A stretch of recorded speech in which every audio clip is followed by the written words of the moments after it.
Welcome to the Sherdog Radio Network preview for UFC on ESPN 36, Blachowicz versus Rakic, also known as UFC Vegas 54.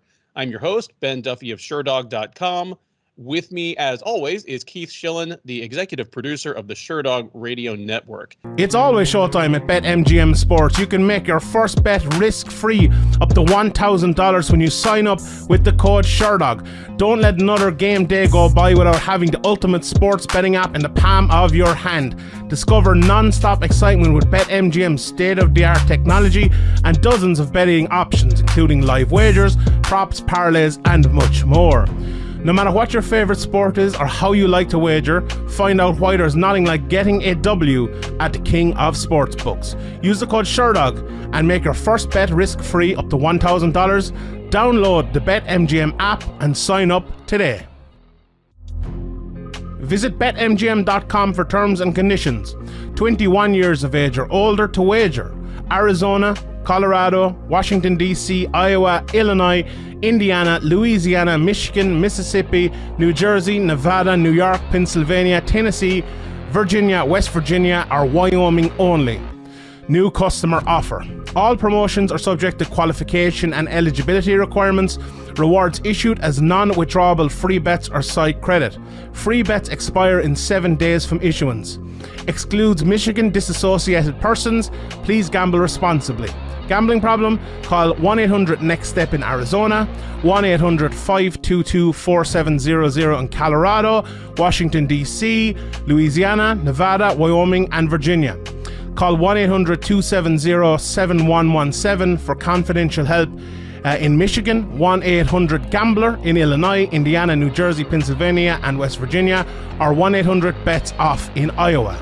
In New York, call 8778-HOPE-NY or text HOPE-NY to 467-369. In Tennessee, call the Red Line at 800-889-9789. In Mississippi, call 1-888-777-9696. Sports betting is void where prohibited. Promotional offers not available in Nevada. Keith? What's up, man? How's it going? It's going good, man. So I'm looking at this card, and it's weird because I felt like a little disappointed. I'm like, oh, it's not that good of a card. And then I just realized, like, no, for a fight night, it's actually a really good fight night card. It's just that you get that hangover after you come off a pay-per-view and you have two title fights. I mean, the pay-per-view is stacked, that everything seems disappointed. Agreed. It's we talk about the post pay-per-view hangover all the time, where the UFC, they're really embracing it. I'm sure they hear the complaints that, these every week fight cards, it's all getting watered down. And I think they're steering into it. They're like, we are going to make the pay-per-views so stacked that you can't ignore them. And, we've joked about this before. They're at least trying to justify the annual hikes in price. And It is at the expense of these just, every weekend fight cards. But there's still good stuff to be had on these. And this particular one, UFC Vegas 54, there's not a whole lot of fat either. There's only 11 fights on the card, which, short of multiple injuries or whatever the case may be, the UFC doesn't do many 11 fight cards anymore. 12 is the minimum. They're usually 13. 14 is not unheard of. Last year we had a couple 15 fight cards. But yeah, here's 11. It's a lean, mean offering from the industry leader. In looking at the card, and when we did the UFC 274 preview last week, we got into some serious old man culture drops. We were talking about the Flintstones. We were talking about Derek versus Nomar versus Alex. Yeah. It was sponsored Cartoon Network. Yeah. I've got an old man culture drop for us for this card, because, and I don't even know if you're old enough, but I'm old enough to remember in the 80s, there were shows like The Love Boat and Fantasy Island that they had a main cast of characters, but there would be guests every week, kind of celebrity guests that would show up. And the joke about those shows was, if you were a guest on Fantasy Island or The Love Boat, you were either at the very beginning or the very end of your Hollywood career. Like, it was the up and coming people and then like the seriously washed up ones. That's this card, because this card has a couple of really familiar names who are in serious danger of losing their jobs. I mean, we say this every time out, but this might be the card where Michael Johnson and Angela Hill both get cut. But then on the flip side, we've got some debuts and some second fights from some of the most interesting prospects in the UFC. I mean, we're going to talk about Tatsuro Taira in just a few minutes, but even people like Nick Maximov and Andre Petroski that are, I mean, for them, it's just their third UFC fight. There's a bunch of kind of, we might be seeing the future. Hadley's one that a lot of people like. There you go. Yeah. So yeah, plenty of, our cut list might be substantial on Saturday night after this card, but we're probably going to be talking about what's next for some of the more interesting prospects to come into the UFC within the last year or so. Any other thoughts on the card in general before we dive into the prelims? Yeah, you mentioned the prospects and you mentioned like aging ones. There's also like a lot of fighters in their prime. There's a lot of ranked fighters. We have some like Chookagian versus Ribas is a really interesting matchup between ranked fighters. I mean, there's some good matchups like that. Absolutely. And some matchups between fighters that they're kind of in the same place competitively, which to me is a sign of good matchmaking. I don't want to preview and jump all the way up to the co-main event, but Ryan Spann versus Ivan Cutelaba are two guys that on any given night could beat almost anyone in the division or seemingly could lose to almost anyone in the division. That's right. Yeah. And so, yeah, I don't want to get ahead of myself, but yeah, I'm excited about this card. I'm ready to jump in. We're going to do these prelims.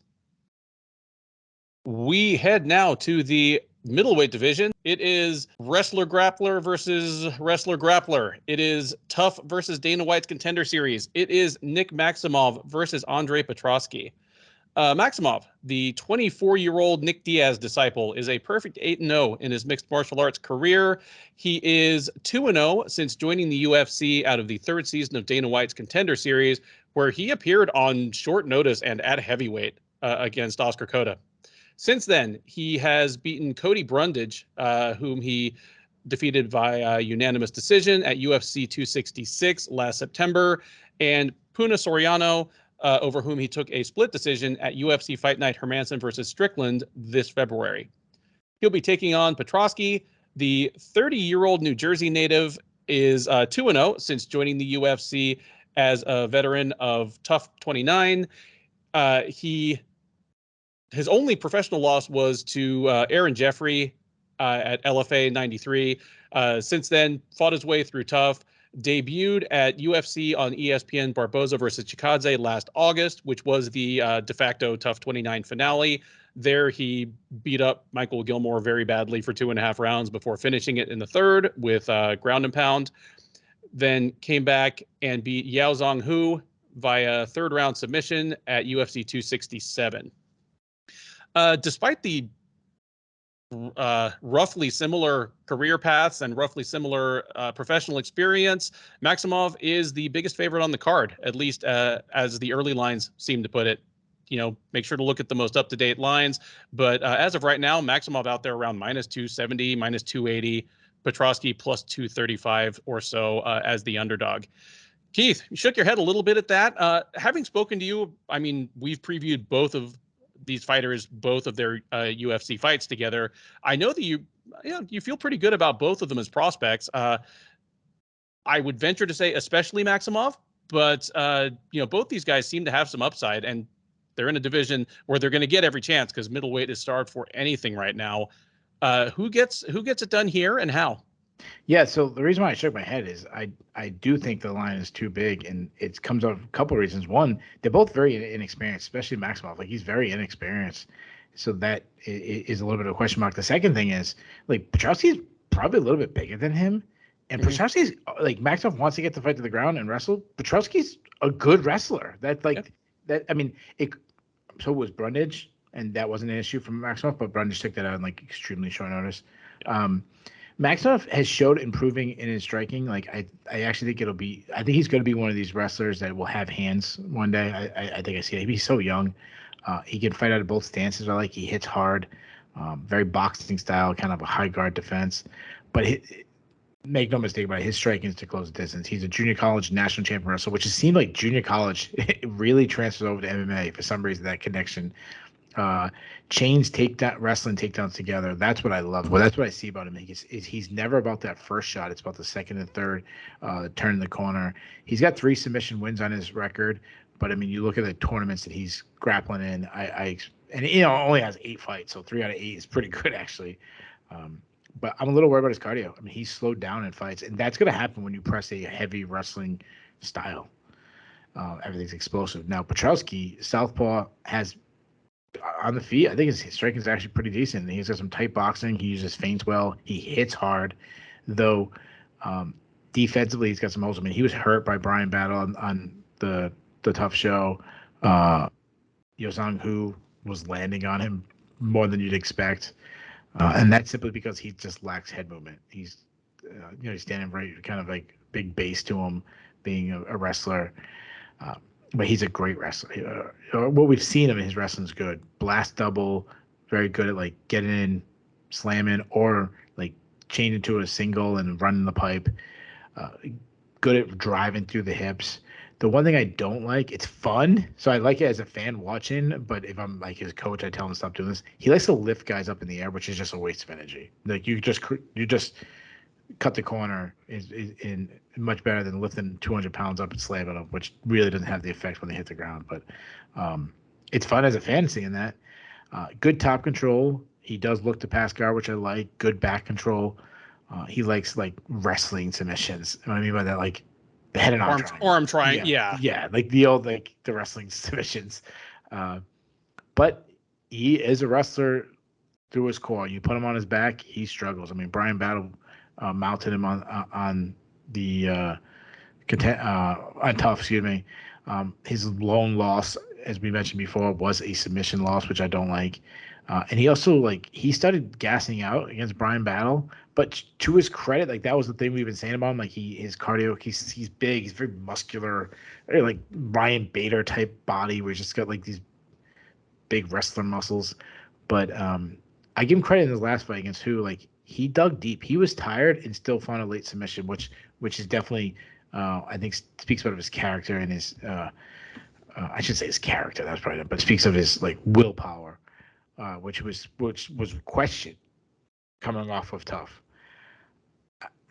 I actually think Petroski has the advantage on the feet, but I don't think we're going to have a matchup on the feet. I think we're going to have a really high-level wrestling affair, and I'm a little bit on the fence. I really am, but I am going to lean Maximov more because of the submission threat that he has. He could win a wrestling match, or he could also catch a submission. I also think he may have the better gas tank of the two. Though I am not, I'm not very confident in either gas tank. Give me Maximov. I'm going to say he actually finds a submission when Petroski gasses out. So I'm going to say Maximov gets a 3rd round submission. But I'm making this prediction with no confidence. I am feeling exactly what you're feeling here. The one advantage that Petroski, well, yeah, he's likely to have an edge in the striking. I think you're right there. But yeah, he is going to be the bigger and presumably stronger guy. Both these guys are listed at 6 feet tall. They're probably both going to weigh in at 185 or 186 because, why wouldn't you? But Petroski, you look at him and you're like, okay, that is a middleweight. You're going to look at Maximov and you're going to see a guy that he's like, he might be able to make welterweight if he really wanted to, Well, which is ironic, by the way, because his contender series fight was at heavyweight. Was it heavyweight? And yeah. I seriously think he just weighed in off the street with a bucket of chicken in his hand to weigh in at 208 or whatever he did. But in fact, I mean, getting ahead of ourselves here because we don't even know who's going to win this fight. But if he wins, we're talking on the recap. I'm going to put out that Nick Maximov is probably the kind of guy that he's going to win fights in the UFC until he loses one and then probably drop to welterweight, kind of like what Michael Bisping did, I could see that kind of thing out of him. I agree with you that the big difference maker here is going to be Maximov being a wrestler and such a good grappler. Because yeah, I mean Petroski, he has a good submission game, but it is wrestler, big man, strong man, topside submissions. Even the Yazong Hu fight, and I agree, he did a great job to finish that fight and win it and put it away when he was clearly getting tired. But he is a ground and pounder by preference. Like, because he had grounded who in all 3 rounds, was beating him up from top position, finally just basically punched himself out from top position.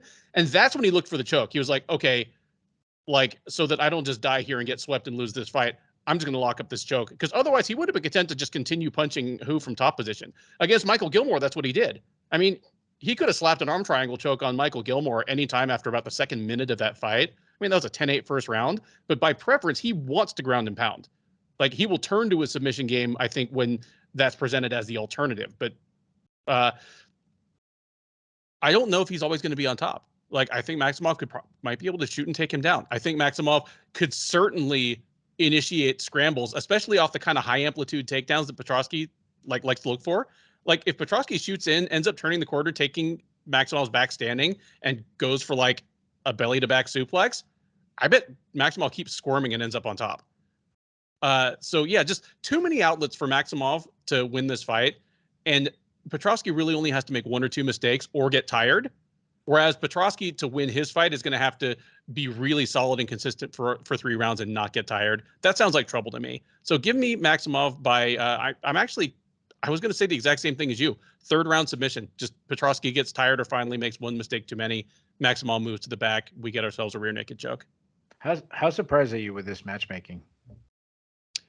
Mildly surprised. It's another one where I bet if they were both undefeated, they wouldn't have made this fight. Yeah, I agree. And Petroski's 1 loss, it was to a guy in Aaron Jeffrey that you and I both think could have been in the UFC by now. It was a competitive fight where Petroski ended up getting caught, but the 0 and the 1, it's just all the difference in the world.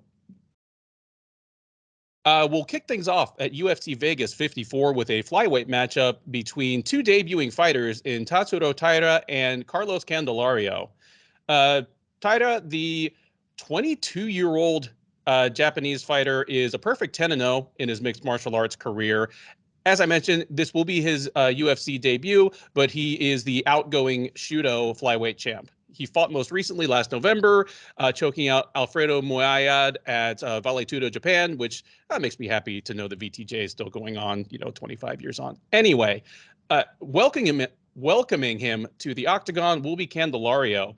The 30-year-old from Greater Hartford, Connecticut, is 8-1 in his mixed martial arts career. He is a 2-time veteran of Dana White's Contender Series. He won on the first season way back in 2018. He lost to Victor Altamirano last August on the 2021 season, but ended up getting signed nonetheless. These two were scheduled to meet last week. It got bumped due to an illness by Candelario. They are now meeting this week.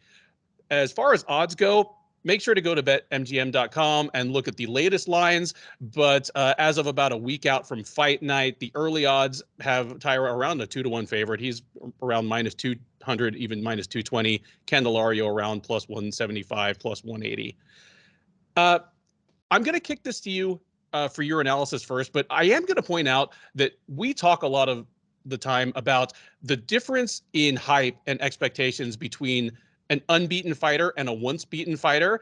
And this is a perfect example of that because, yeah, Taira is 10-0, Candelario is 8-1, but that 1 loss, it was a split decision to Victor Altamirano, and everyone I know scored it for Candelario. I scored it for him.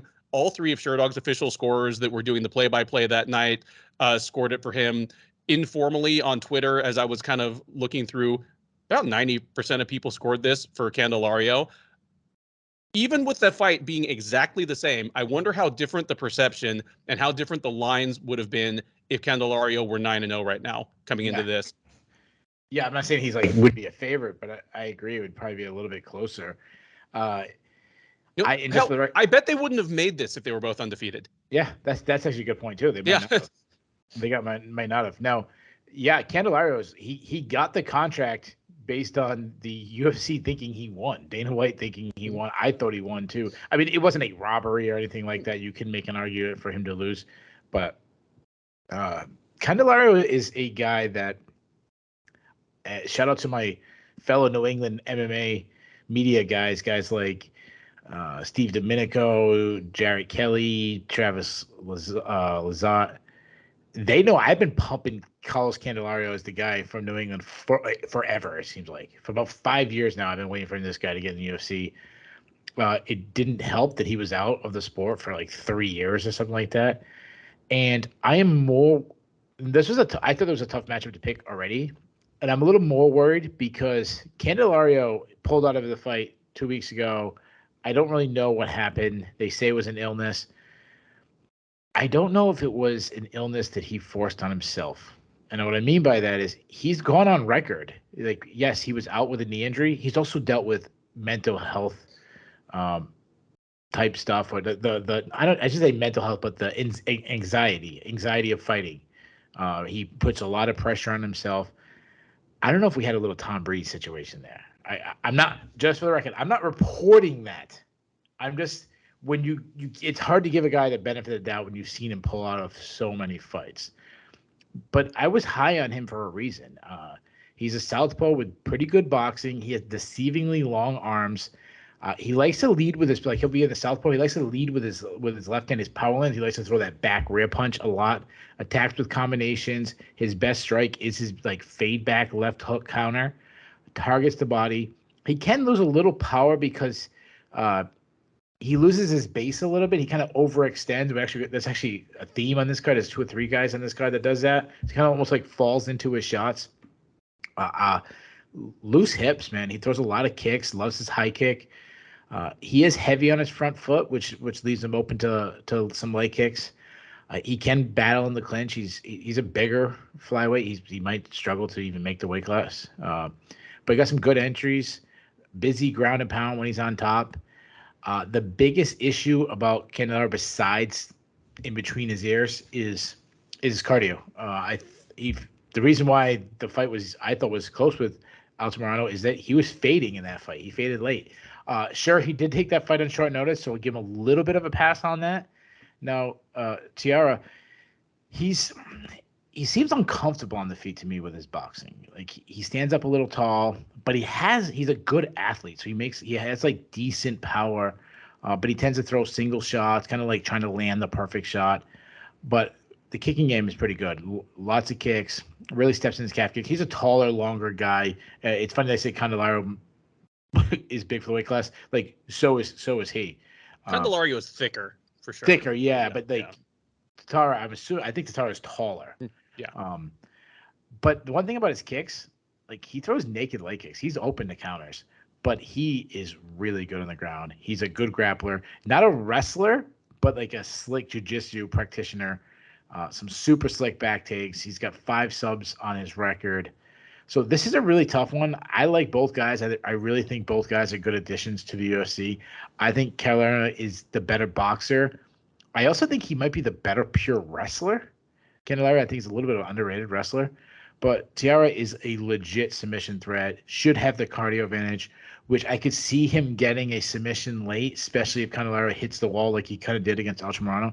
However, I like Candelario's takedown defense and his counter boxing. I'm going with an upset right out the gate. I'm going with Southern New England, which I never do. I think he wins the first 2 rounds with his striking and stopping some takedowns. Give me Candelario by decision.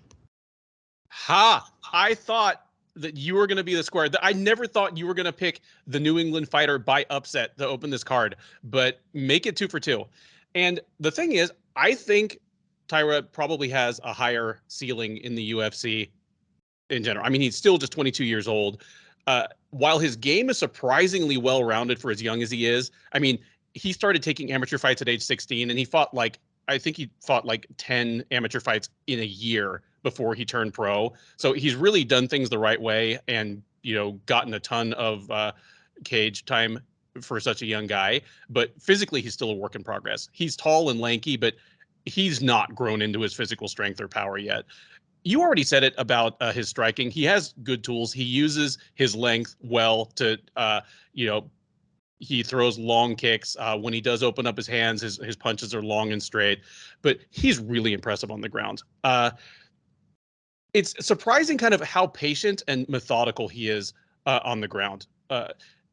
And the guy that I think to compare him to, and it's lazy for me to just compare one Japanese guy to another, but just in terms of how patient his ground game is and how he uses kind of his long, lanky body to make it work, he reminds me of Hatsuki, where just things feel inevitable once he's down there. It's like watching a python swallow a goat. It's not fast until things start moving fast, and then it's over. Like he's positionally sound, and then just looking for the opportunity, and then his moves to the back are fast and fluid. Reminds me of Hatsuki, but there's, you mentioned some intangibles that might affect Candelario in this fight. There are also some intangibles affecting Taira. He's 22 years old. He's never fought outside Japan. I mean, he's fought in Okinawa, which I know physically is a good distance away, but it is part of the Japanese Commonwealth. He's fighting in the U.S. for the first time. It's a massive trip, massive travel time, jet lag, like just all kinds of distractions. I think as bright a prospect as he is, he's kind of ripe. In fairness, though, the jet lag might not be there now. Like the advantage of that being that he was probably stayed in America for an extra 2 weeks. That's true. Like he's probably been in. Canada lost that advantage of that. Yeah. But yeah, I think Candelario is going to be the physically stronger guy, and I think he's probably going to be able to use that strength to keep this fight on the feet. I like you, I expect him to win the first 2 rounds. If he's the more tired man in the 3rd round, all bets are off if Taira is able to take him down, and might just be able to finish the fight there. But like you, I'm going to go with Candelario to win the first 2 rounds and then hang on and spoil the debut of Tatsuro Taira.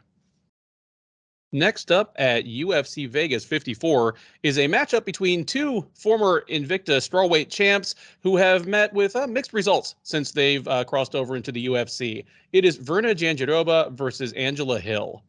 Jandiroba, the 33-year-old Brazilian, is 17-3 overall. She is 3-3 since joining the UFC as the outgoing strawweight champ.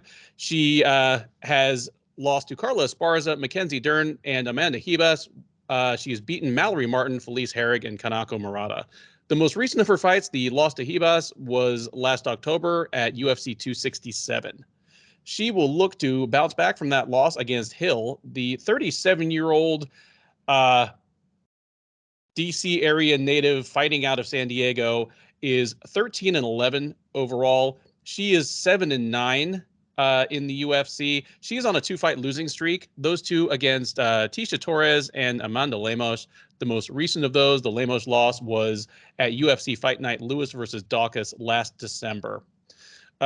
Check Bet MGM for the latest odds, but looking at early odds out there, Jandiroba is a moderate favorite. She's around -140, Hill around +120 or so as the underdog. Man, both of these women, Jandiroba is a 500 fighter in the UFC. Hill is a couple fights under 500, but neither of these women really has been given a very easy road. I think just coming in as standouts from Invicta, they were just thrown right into the Shark Tank, especially Hill. Like Hill will lose a couple fights, and then as soon as she wins a fight, she gets another top 5 opponent. Like they will just immediately throw her in against the top people in the division. Like she's lost 4 of her last 5, but it's like Claudia Gadelha, Michelle Waterson, Tisha Torres, and Amanda Lemos. Like it's just brutal what they do to this woman. Yeah, but I also think she has tapped the phone lines of the UFC matchmakers. So they go to call up Jessica Andrade, and it automatically goes to Angela Hill when she wants to fight. She got a bandolier with cell phones, just with other fighters' numbers on it. Yeah. But she's 7-9 in the UFC. Not really a whole lot of bad losses among them. Randa Marcos running right through her in a round is the one that stands out as okay, the better fighter probably lost that fight. But aside from that, a few split decisions, some of which she deserved to win, but both of us will probably mention it. Her fight style kind of invites losing split decisions. It's right. Just, and then the same Courtney Casey type. Yeah, and ironically, she fought Courtney Casey and lost a split decision. Somebody flipped a coin, and and then Jandiroba, it's the same thing. There's a hard dividing line. She has lost to Amanda Ribas, Mackenzie Dern, Carla Esparza, all top 5, 6. easily top 10 fighters, and then she's beaten everyone else and generally made it look easy. I mean, she's finished all 3 of the others. The difference between the two is, I think at this point, as much as I enjoy her kind of like as a personality and enjoy her vibe and generally enjoy watching her fights, Angela Hill is what she is. And at 37, she's just going to probably continue to be what she is. And there'll be a slow decline from here as her physical gifts kind of start to go away. Even though she's 33, I think Jandiroba has more upside. Like I'm not saying it's likely, but I could see Jandiroba like stringing together a couple wins in a row and actually making her way into the title picture, where I definitely don't see that for Hill anymore. As far as this fight goes, having said that, this is a fight that is built for Hill to win if she's smart. Because what Hill wants to do is strike from the outside, use her Muay Thai. I mean, she's nasty in the clinch if somebody forces it, like Loma Lubumi learned that to her chagrin. But if you let Hill fight her fight, it's going to be a low volume, low power outside kickboxing fight. And if Jandiroba lets her have that fight, if she doesn't force the issue, she's going to lose a split decision to Angela Hill. Jandiroba's best advantage would be to take this thing to the ground and run her far superior ground game on Hill. If Randa Marcos can just chain submissions on Hill until she finds one, Jandiroba could do that easily. Like, she is a world-class grappler. I mean, she's on the rung below Mackenzie Dern, but she is somebody that has literally won titles. Just the question is, will she do it? And if she even tries, I think this is her fight to lose. Because even if she isn't able to get the takedowns or isn't able to get takedowns in every round, just being in Hill's face and forcing the issue is going to take Hill out of her comfort zone. I think Jandiroba is smart enough to do that. So give me Virna Jandiroba by decision here. And like I said, for Hill, having lost 4 of 5, this might be the end of the Angela Hill experience in the UFC, but we'll see what happens. For now, give me Jandiroba by decision. Yeah, Hill, like as you suggest, Hill's much better than her record would say or indicate. So we were talking about how she's still in the UFC compared to Michael Johnson.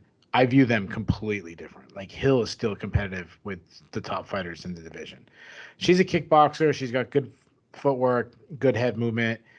She, as you mentioned, she wants to play an outside game. Stinging jab. She has that like dipping overhand right that she throws for distance.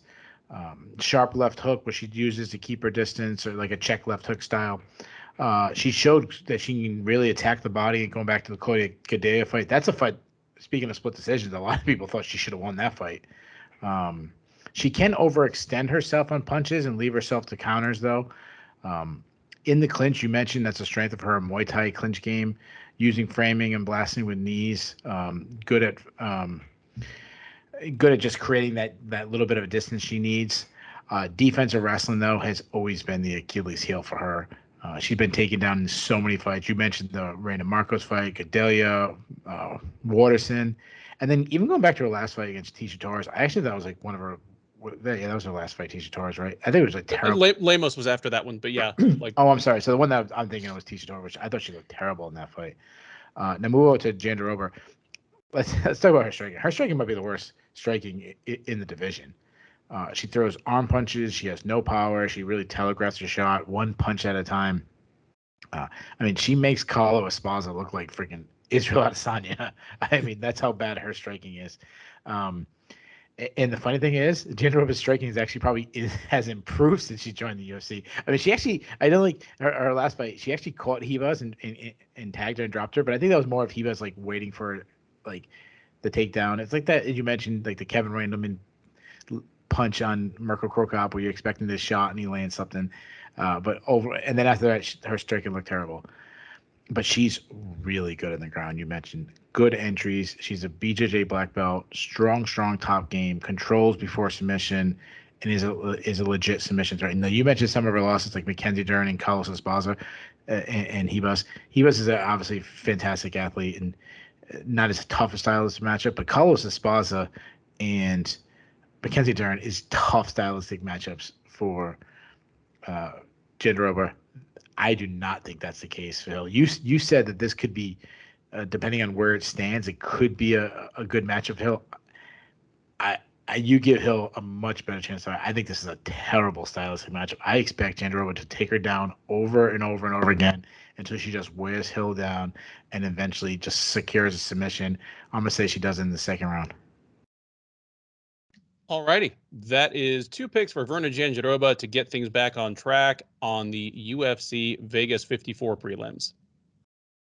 We head now to the lightweight division for a matchup between Michael Johnson and Allan Patrick that if ever there were a pink slip derby in the UFC, let us just say that both these gentlemen have their backs against the wall for sure. Johnson, the 35-year-old St. Louis native, is 19-17 overall. He is 11-13 in the UFC, and he is on a 4-fight losing streak. Those coming against Josh Emmett, Stephen Ray, Thiago Moises, and most recently, last February, Clay Guida, who took a unanimous decision at UFC Fight Night Overeem versus Volkov. He'll be taking on Patrick, the 38-year-old from northern Brazil, is 15-3 with 1 no contest overall. He is 5-3 with 1 no contest in the UFC. That single no contest was actually in his last fight. It was last June where the fight was stopped in the middle of the second round when Mason Jones poked him in the eye pretty badly, which prevented him from going on a 3-fight losing streak of his own because he was coming into that fight off of back-to-back losses over Scott Holtzman and Bobby Green.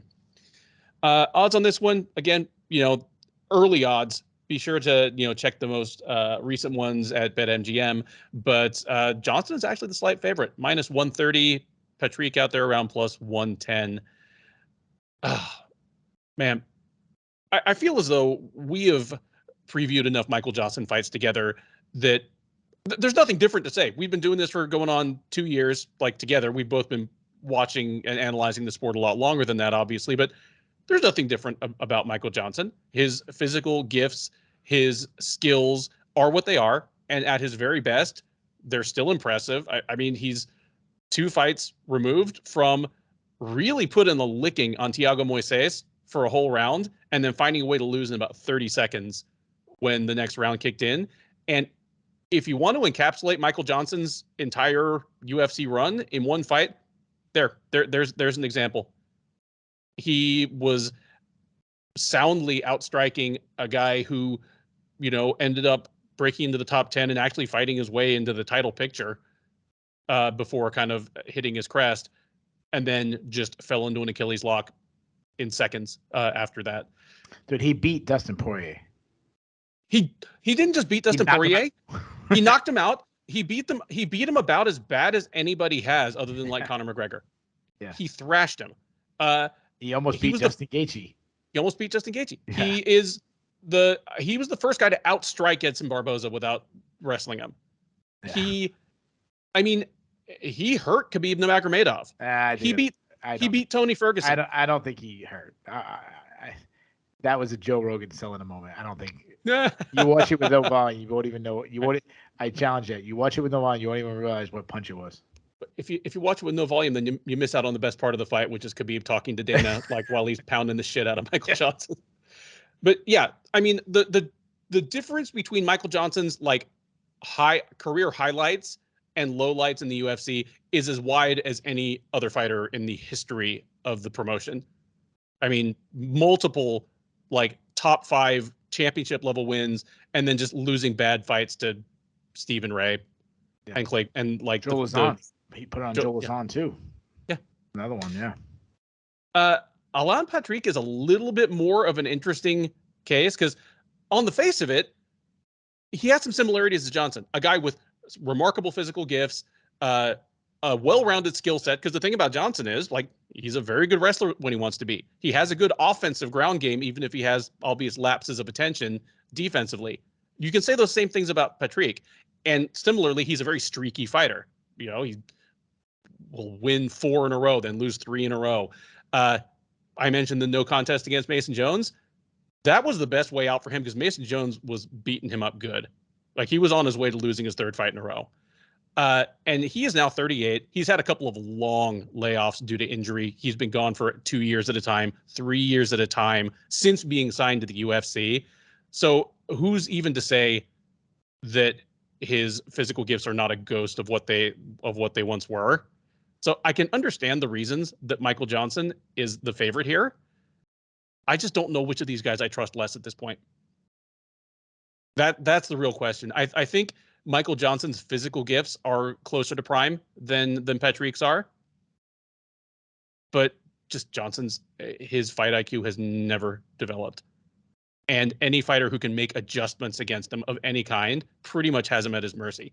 There's a reason why Michael Johnson lost to Justin Gaethje, and while, the other guys that he faced early on, beat him. There's a reason that Eddie Alvarez had a different result against Gaethje than Michael Johnson did, because the other guys didn't stay in Gaethje's wheelhouse long enough to get knocked out. Johnson did. Because of that, I have no idea how this fight's going to play out. I could see either of these guys winning on the feet or on the ground, but I just trust Patrik more, even though I think he's got more tread off the tires. So give me Allan Patrik, and I'm going to say he finds a TKO in the second round. Wow. I don't even know whether it happens on the feet or on the ground, but there's going to be some lapse by Michael Johnson. Patrick's going to start running downhill. He'll preserve his job. Johnson might lose his finally, and maybe it'll go down as Allan Patrik's last UFC win. Who knows? Yeah. Get this fight out of my face. And Michael Johnson be fighting Chad Mendes in bare knuckle boxing or something.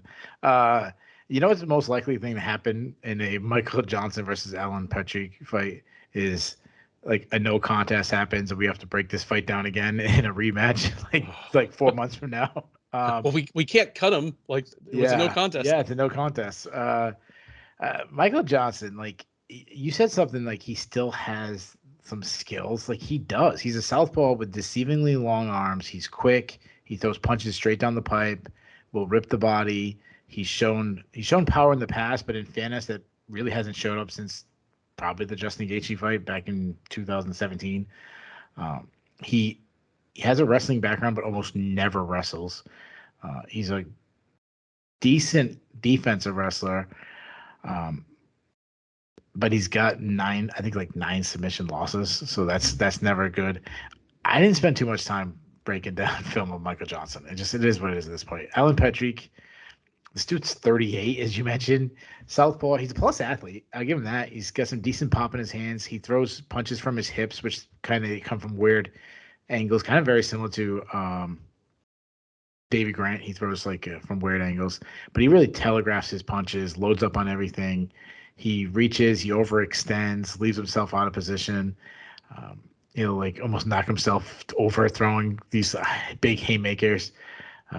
And he gives himself obviously a huge target when he drops his hands, but he's very strong. He gets in the clinch, very, very strong. Not so a little overrated in his wrestling though. Go back to Bobby Green. Bobby Green took him down a bunch of times. Bobby Green never wrestles, which is surprising, and he struggles to get off his back. But if he's on top, he's very heavy on top because he's strong. As far as prediction goes, I remember the last fight.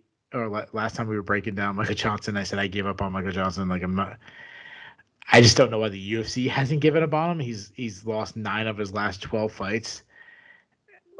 We're in agreement again, man. When I look at the skills, I say Michael Johnson should win. I just same thing you said. I don't trust the guy anymore. I see Patrik throwing some weird looping punches until he can close the distance. Then he gets in this weird clinch grappling, just kind of grinding him out, gets a few takedowns, and wins by split decision. Give me Patrik by split decision.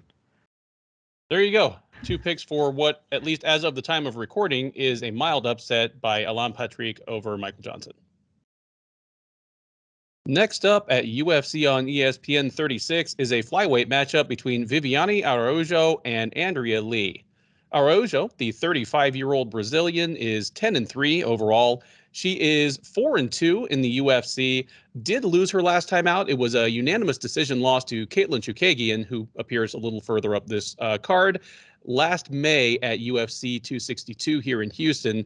Prior to that, she had won back-to-back fights over Montana De La Rosa and Roxanne Modafferi, both of those also by decision.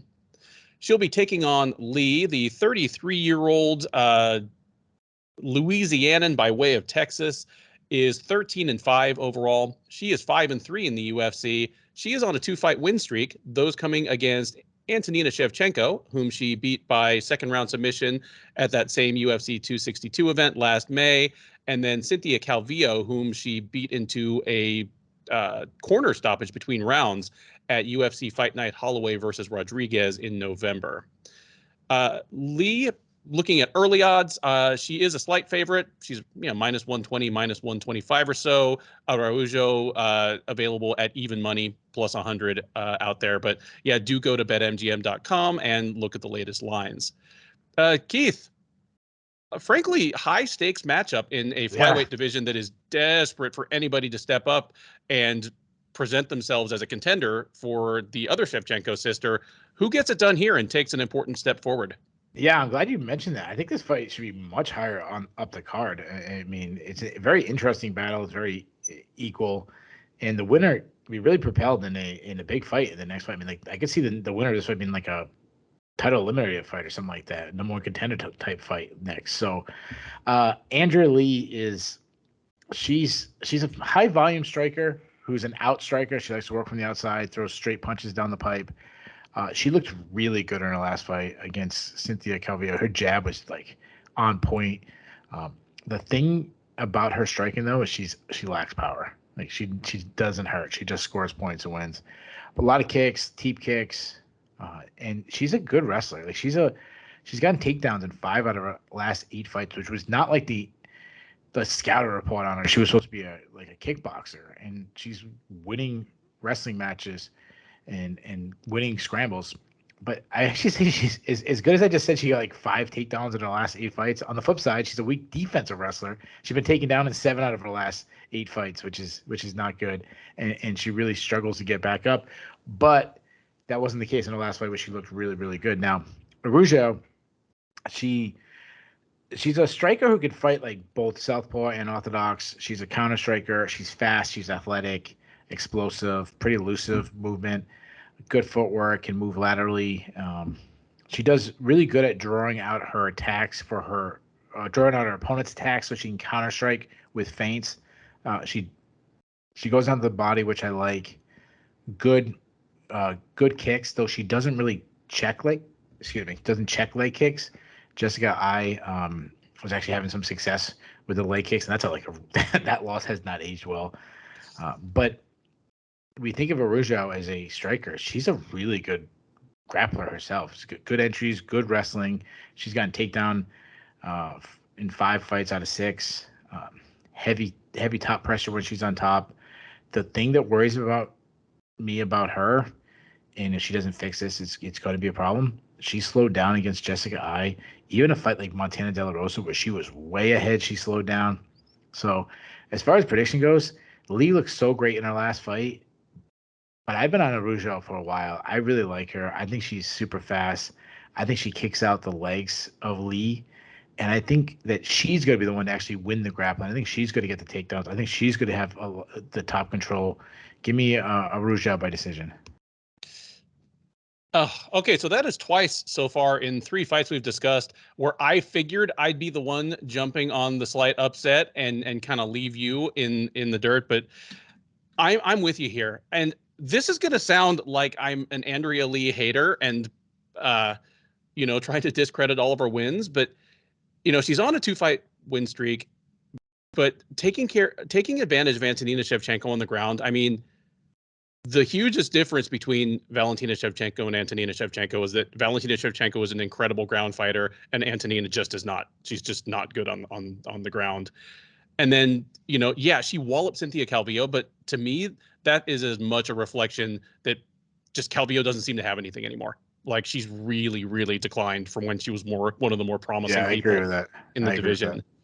And I think we prior talked to about that in the recap. We were both saying that it might have been more on Calvillo. Yeah. I mean, prior to that, Andrea Lee, she was on that 3-fight losing streak. In fairness to her, she should have beaten Lauren Murphy. Like, that was not a great decision. And ironically, that's what propelled Lauren Murphy into the title picture. But, she's still the person who just got kind of out pot-shotted by Joanne Calderwood 2 years ago. 2.5 years ago to me. Araujo, the one thing I'll give Lee is she's gonna be the bigger, stronger woman in the cage. Like if she forces the issue from the beginning and just tries to wrestle Araujo and take her down while they're both fresh, that'll be kind of interesting because it's weird to think that Viviane Araujo, she was a strawweight before she came to the UFC. Like she was literally fighting like Emi Fujino, like right before she joined the UFC, then jumped straight from strawweight up to bantamweight and fought Talita Bernardo. And now she's kind of settled into 125 that should be her best weight class. I just think she's looked better against kind of comparable competition. I mean, they fought some of the same people, Montana De La Rosa, Roxanne Modafferi. Like Araujo looked miserable against Chookagian, but everyone looks miserable against Chookagian. We'll probably be talking about her, in about 45 minutes here since she's further up the card. But I'm with you. I think Araujo's probably going to be the quicker striker on the feet. She's going to, probably land more. And when neither woman has a ton of power, it's who has the round winning style. And I think that's Araujo. And if it does go to the ground, unless Lee just, slams her and is kind of bullying her around, I do think in a vacuum, Araujo is probably the better grappler as well. I'm with you. Give me Viviane Araujo in what is, at least as of when we're talking right now, going to be a mild upset. And that's, hey, 2 upsets that you and I both agree on out of the first 3 fights on this card. Next up at UFC on ESPN 36, and at least as of the time of this recording, what is scheduled as the opener for the 5-fight main card is a flyweight matchup between the debuting Jake Hadley and Allan Nascimento. Hadley, the 25-year-old Birmingham native, is 8-0 in his mixed martial arts career. This will be his UFC debut. He won his way into the promotion with a second-round submission of Mitch Raposo on Dana White's Contender Series last October. He'll be taking on Nascimento. What are the odds that we get 2 Brazilian guys named Allan on the same card? And they're both from the same team. They're both Shoot-a-Box Diego Lima guys. So I guess they probably just, I don't know, flew into the country with Charles Oliveira and just kind of stuck around for another week, drove up to Vegas from Phoenix. I don't know. At any rate, Nascimento, 30-year-old Brazilian, is 18-6 overall. He is 0-1 in the UFC. He is a veteran of Dana White's Contender Series Brazil, but he didn't win. He fought on the first season all the way back in 2018. He lost to Hadley and Paiva, who, of course, has made his way into the UFC and is doing pretty well for himself.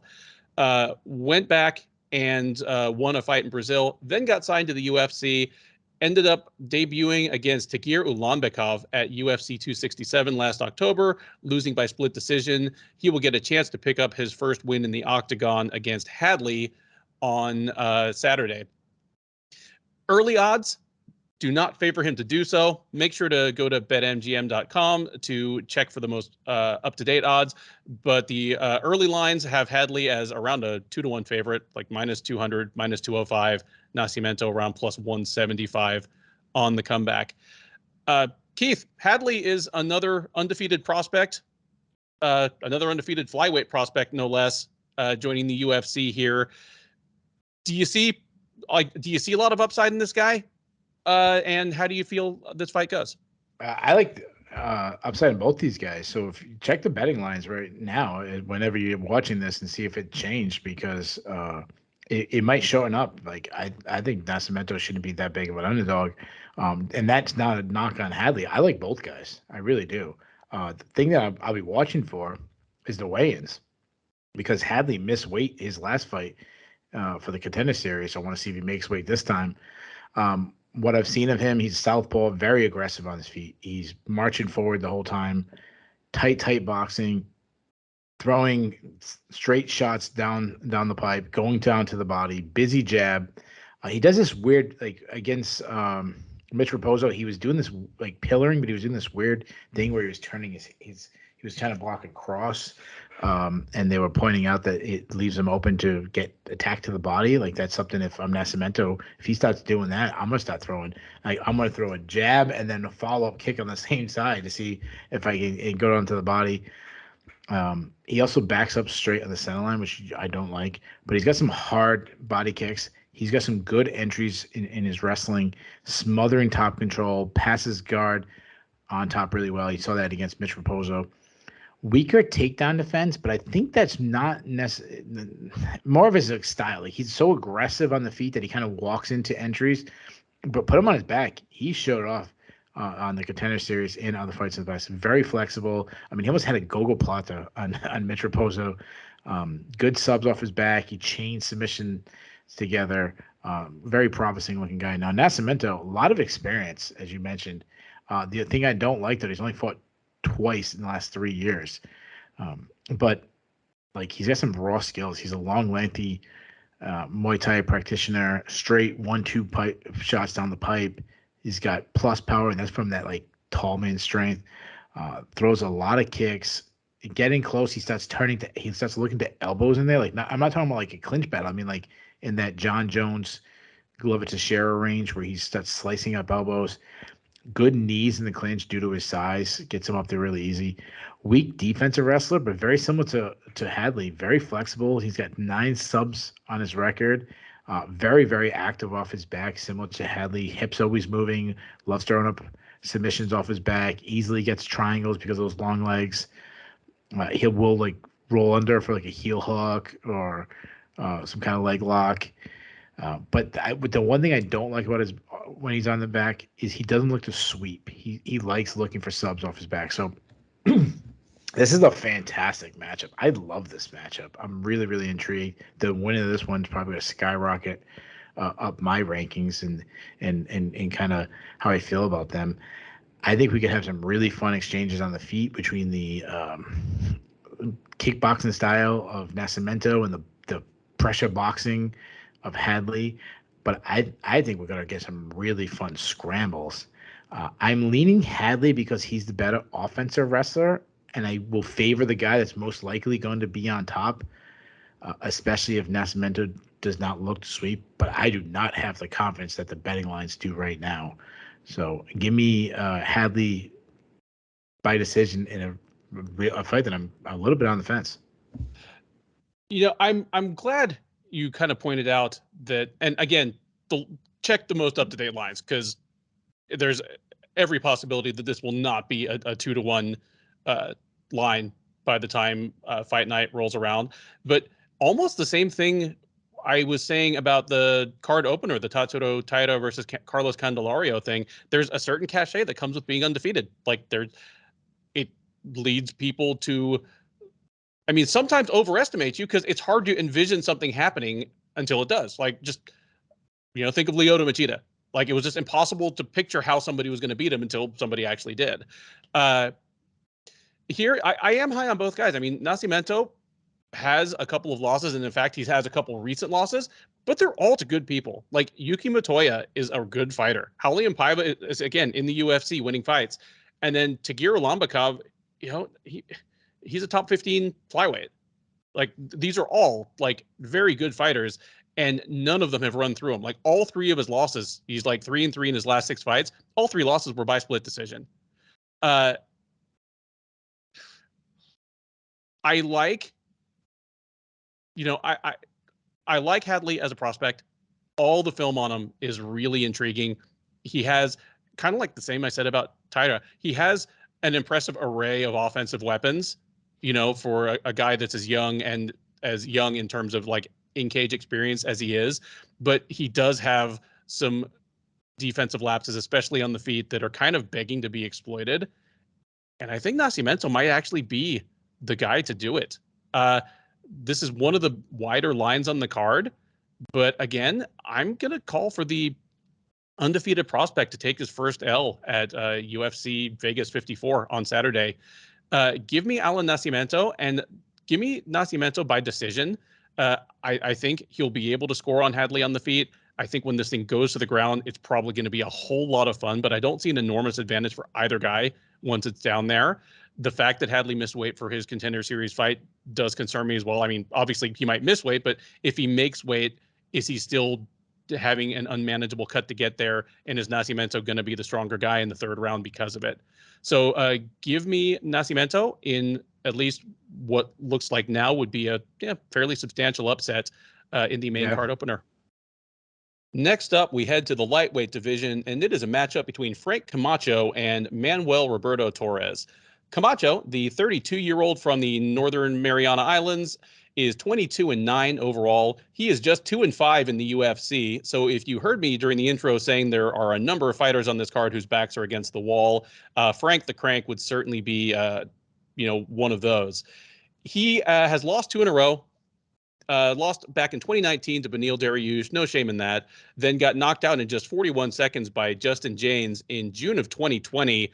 Frankly, giving James his great shining moment in the UFC. But even that was nearly 2 years ago, and Camacho is finally back. Welcoming him back will be Torres. The 27-year-old Mexican will be debuting. He is 12-2 overall. He won his way into the UFC on the Contender Series last October, TKOing Fury FC lightweight champ Colton England in the first round. There was a bit of controversy there as, he had poked England in the eye pretty badly just seconds before then, but that's why they say defend yourself at all times. England did not, and he got knocked out. Is Torres coached by Tim Elliott? I imagine like Tim Elliott just watches like old Three Stooges things like for his training videos, like boink. He's gonna give somebody a noogie next time. Anyway, controversial win over Colton England, but nonetheless, it did punch his ticket to the UFC. Again, we're looking at early odds here. Go to betmgm.com to check for the latest. But currently, Torres is a moderate favorite. He's out there around minus 150 or so. Camacho around plus 125 or plus 130. Keith, not a whole lot of recent tape on Camacho, but the last thing we saw was not terribly promising. Does he get it turned around here against Torres? Yeah, it's definitely not promising because, Justin James is not a high-level UFC fighter. As far as I know, I'm pretty sure Justin James washed out, and Camacho hasn't been around in so long. I honestly forgot he was in the UFC. I thought he was cut. If you said to me like a month ago, like Frank Camacho, I'm like, oh, what was he fighting somewhere? Camacho, he's a boxer. That's what he is. Everything stays tight. He likes to get into the pocket and throw down. He's a pocket boxer. Decent pop. But not earth-shattering. Hard body kicks, but he's got a lot of defensive holes. He's a very stationary target. He got plunked by Justin James. He got plunked by Justin James, yeah, exactly. He backs straight up. He doesn't check leg kicks. He's a weak defensive wrestler. He almost never wrestles himself. Like the only time he wrestled, I think, was like the Drew Dober fight, and that's when Drew Dober was strictly a kickboxer. I think Drew Dober would starch him in like a minute now, but. A big concern I have, I'm glad that he took a long time off. You feel better about his chin, but he got knocked out by Justin James. He took a lot of damage from Jeff Neal. He took a lot of damage by Damien and Brown. And then I even checked out the Beneil Dariush. And when you watch someone fight like a Beneil Dariush, you take it with a grain of salt. You can't get too much because Beneil, ran him over. But Beneil was hurting him on the feet. And that's concerning. Now, Torres got the eye poke. He went into the kill, but he was looking good before that. So he might have gave his opponent an out. He has an excuse to say, because I think it was going to happen anyways. He's a long and lengthy striker. He does stand up a little tall for my liking, but he's fast. He's got fast hands, busy jab. I'd say plus power. A lot of long kicks, teep kicks. He hit him with a front kick to the face that I was surprised he actually didn't put him down with. I haven't seen too much of his grappling, and I'll be honest, I didn't dig too much into this fight. Just if we'll be honest, there was 22 fighters to watch and so much time in the week. I wish I did a little bit more study on Torres, but he has 6 submission wins. You got to feel pretty good. And Camacho's not a guy that's got to take the fight to the ground anyways, or you'd be surprised if he did. So as far as a prediction goes, I'm going with the newcomer. He looks so fluid to me, and Camacho is just standing right in front of him. If Camacho's going to win this fight, he needs to turn into a brawl. Get in the pocket, close that distance, take away the length. But I don't think he's going to be able to. I think Torres is going to be too fast. I think Torres is going to catch him. And you know what? I'm going to say Camacho return to the UFC does not go well. I'm going to say he gets knocked out again. Give me Torres by second round knockout. Yeah, not going to get a whole lot of argument from me on this one. I share all the concerns you do over Camacho, where his chin is now a question mark, which is a problem because for as good an offensive striker as he is, he's always had holes defensively. The one advantage he should have, he should be the physically bigger and stronger guy than Torres. I mean, Torres has fought as low as featherweight. Camacho, I should have mentioned off the top, has fought at both lightweight and welterweight in the UFC. I said he's 2-5 overall. He's 1-3 at lightweight in the UFC. So he should be the physically bigger and stronger guy in the cage, but his fight style doesn't really lean on that. So I don't expect it to come into play that much. Yeah, just the way both these guys have looked, I can't imagine Camacho is going to be appreciably better after 2 years on the shelf. But even if he's the same guy that fought James and Dariush, I think Torres is going to find his chin, probably sometime in the first round and a half or so. So give me Torres by TKO early in the second round. Probably will be a real fun fight and will probably be the end of the Frank Camacho experience in the UFC. Next up on the UFC on ESPN 36 main card is a flyweight matchup between former title challenger Katlyn Chookagian and Amanda Ribas.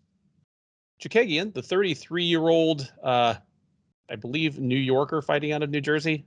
Can't remember which of those it is, but she is 17-4 overall. She is 10-4 in the UFC, and she is on a 3-fight win streak. She got blasted in the first round by Jessica Andrade in October of 2020. Since then, she has strung together decision wins over Cynthia Calvillo, Viviane Araujo, and Jennifer Maia, all three of whom were probably top 10 fighters at the time she beat them. So it's a impressive streak. Equally impressive is she holds the longest streak for most wins by decision in the UFC in any division, any gender, any time, and we'll be alluding to that, I'm sure, at other points on this preview. At any rate, she is taking on Ribas, who is looking to continue the success of her flyweight experiment.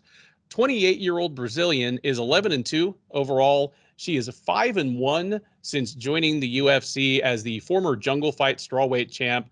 This is her second fight at flyweight. She did have a one-off fight at flyweight against Paige Van Zandt just under 2 years ago, winning that by armbar in the first round.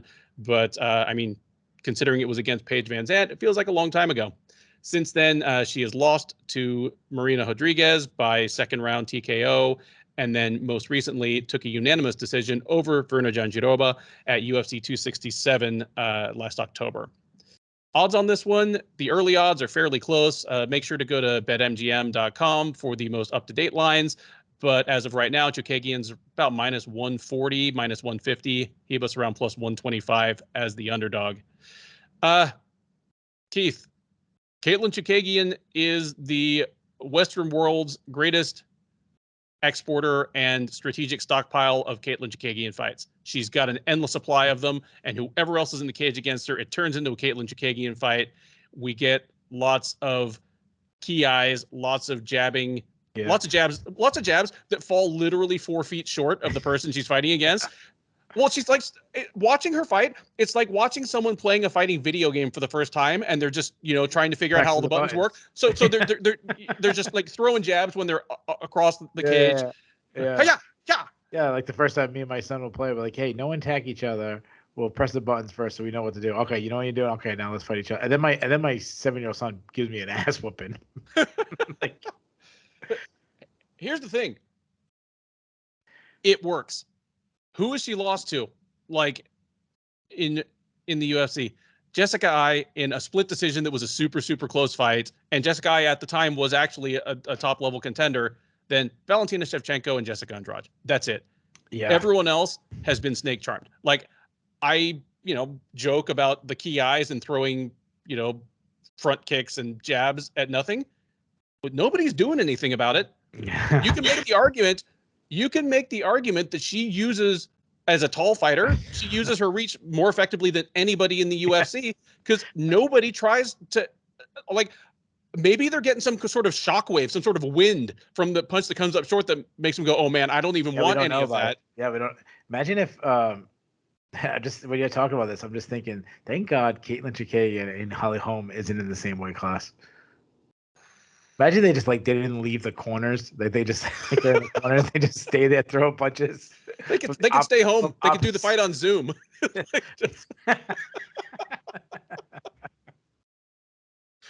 I mean, I say that, but that's how the fight would play out for like 3 rounds, and then with 10 seconds left, Holm would just actually head kick her, and it would be over. Like, Yeah, maybe. I mean, and here's the thing. That's the fight that Chookagian presents, and I almost don't want to blame her for how dreadful her fights are to watch, because every opponent knows exactly what's coming. They know she's going to do it. They know if they don't do something about it, she's going to win a decision. And who comes in and forces the issue?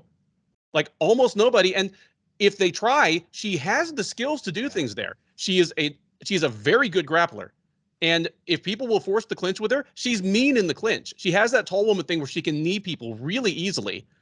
You know, like, so if you ask her, she'll say it. She says, I know not all my fights are fun to watch, but I get paid twice as much if I win. I don't blame her. Like, I don't blame her either. If you don't like this, then don't hate the player, hate the game, and advocate for a finish bonus instead of a win bonus. I guarantee you, Katlyn Chookagian will start fighting differently.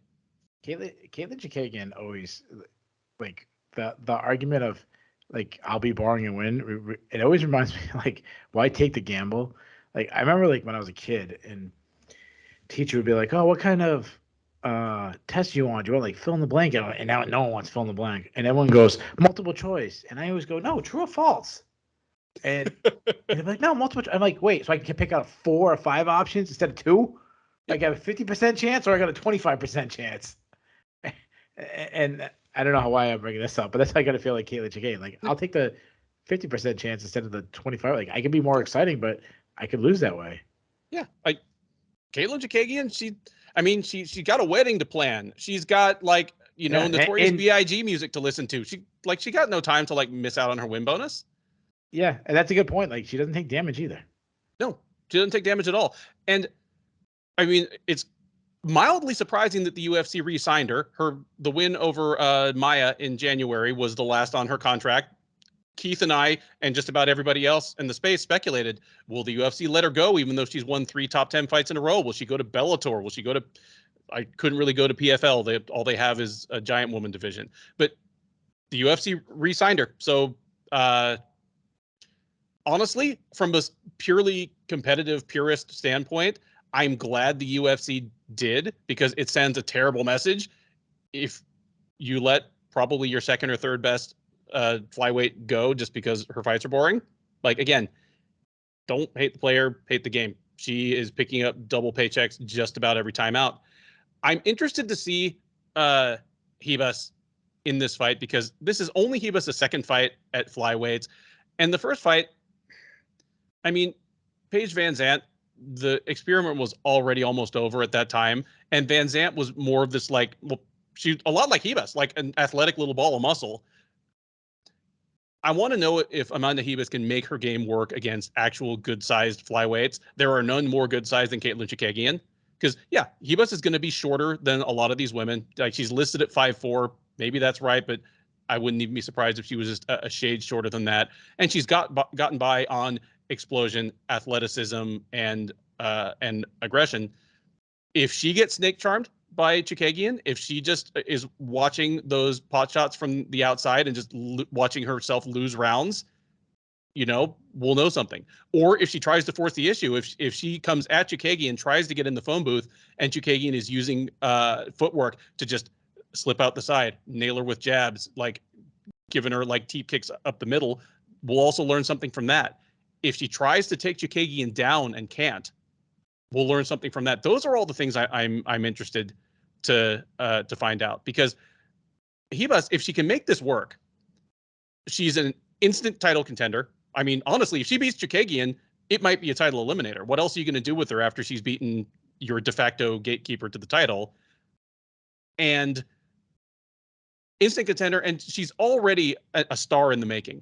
Like, if you ask me to kind of draw you a blueprint for how can a fighter become a star in the UFC without speaking English well, Amanda Ribas. Have most of your fights be exciting and just have this, like, effervescent, like, just bubbly personality. Like, not meaning to sound creepy at all when I say this, but Amanda Ribas is adorable. Like, there's nothing better than watching her have an interview like half in Portuguese and half in broken English after she beat someone, and just you can't help but smile. Yeah. Like this is like serious. Stardom is waiting for her if she can even just get into the title picture in this new division. I am cautiously leaning towards Ribas here, which is saying a lot because I just listed the people who've beaten Chookagian at flyweight, and it is just champs or, recent or next title challengers. Like, I don't think she's ever lost to anyone who wasn't in the top 3 at the end of that fight. Yeah. So when I'm saying that I think Amanda Ribas is going to crash the pocket, get inside where she can do some of her best damage on the feet, maybe even like surprise and take it to the ground. I know what I'm saying there. I'm saying, hey, Amanda Ribas is an immediate top 5 fighter and potential title challenger in this division. But yeah, give me the slight upset here. I am picking Katlyn Chookagian not to be able to make this into a Katlyn Chookagian fight.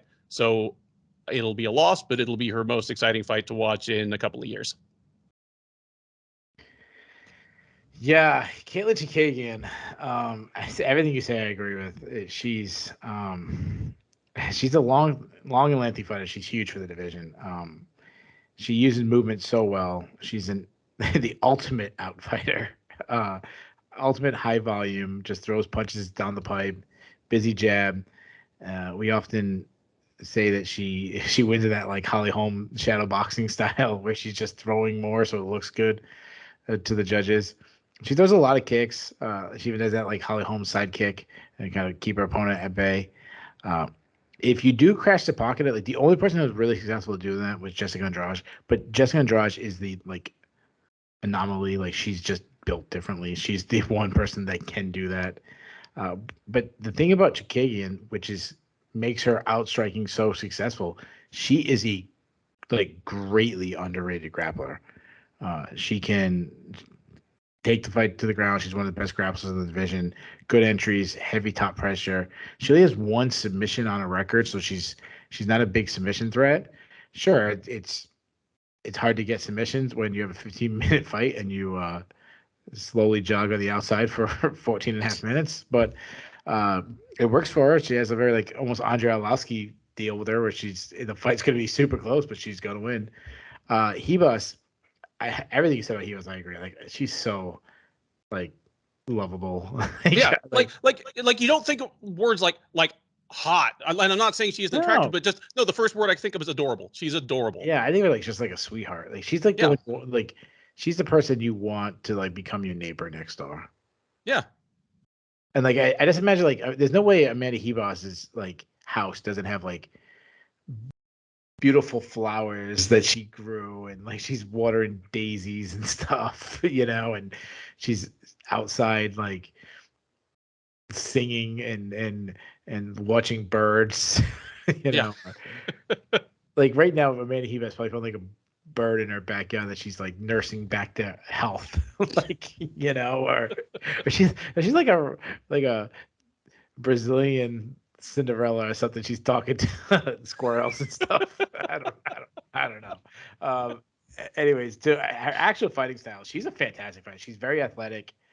I like a lot of the stuff she does. Has great footwork, good output. She's very loose, very fluid. Like the way she flows, she's fast. She's accurate. She can fight on the outside.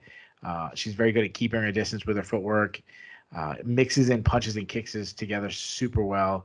I like that she throws that like Aleksandar Smolka like spinning back kick out there too to keep her distance and to land with some power. But she's good inside. Judo. I think she's black belt. She has a judo background. Good body lock takedowns. Good throws. Smothering top control. She likes to pass the guard. The thing that sold me on her grappling was going back to the Mackenzie Dern fight where she was grappling Mackenzie Dern and doing extremely well. She has 4 submission threats. Submission wins on her record, so she has a submission threat, and she's got good cardio. I mean, to go back to like the Jandiroba fight, she was going hard and increasing in volume over 15 minutes. As far as prediction goes, I really want to pick Ribas. Like, I really want to pick her. Like, I want her to win. Not that I don't have anything against Katlyn Chookagian, but it'd be better for the UFC if she won.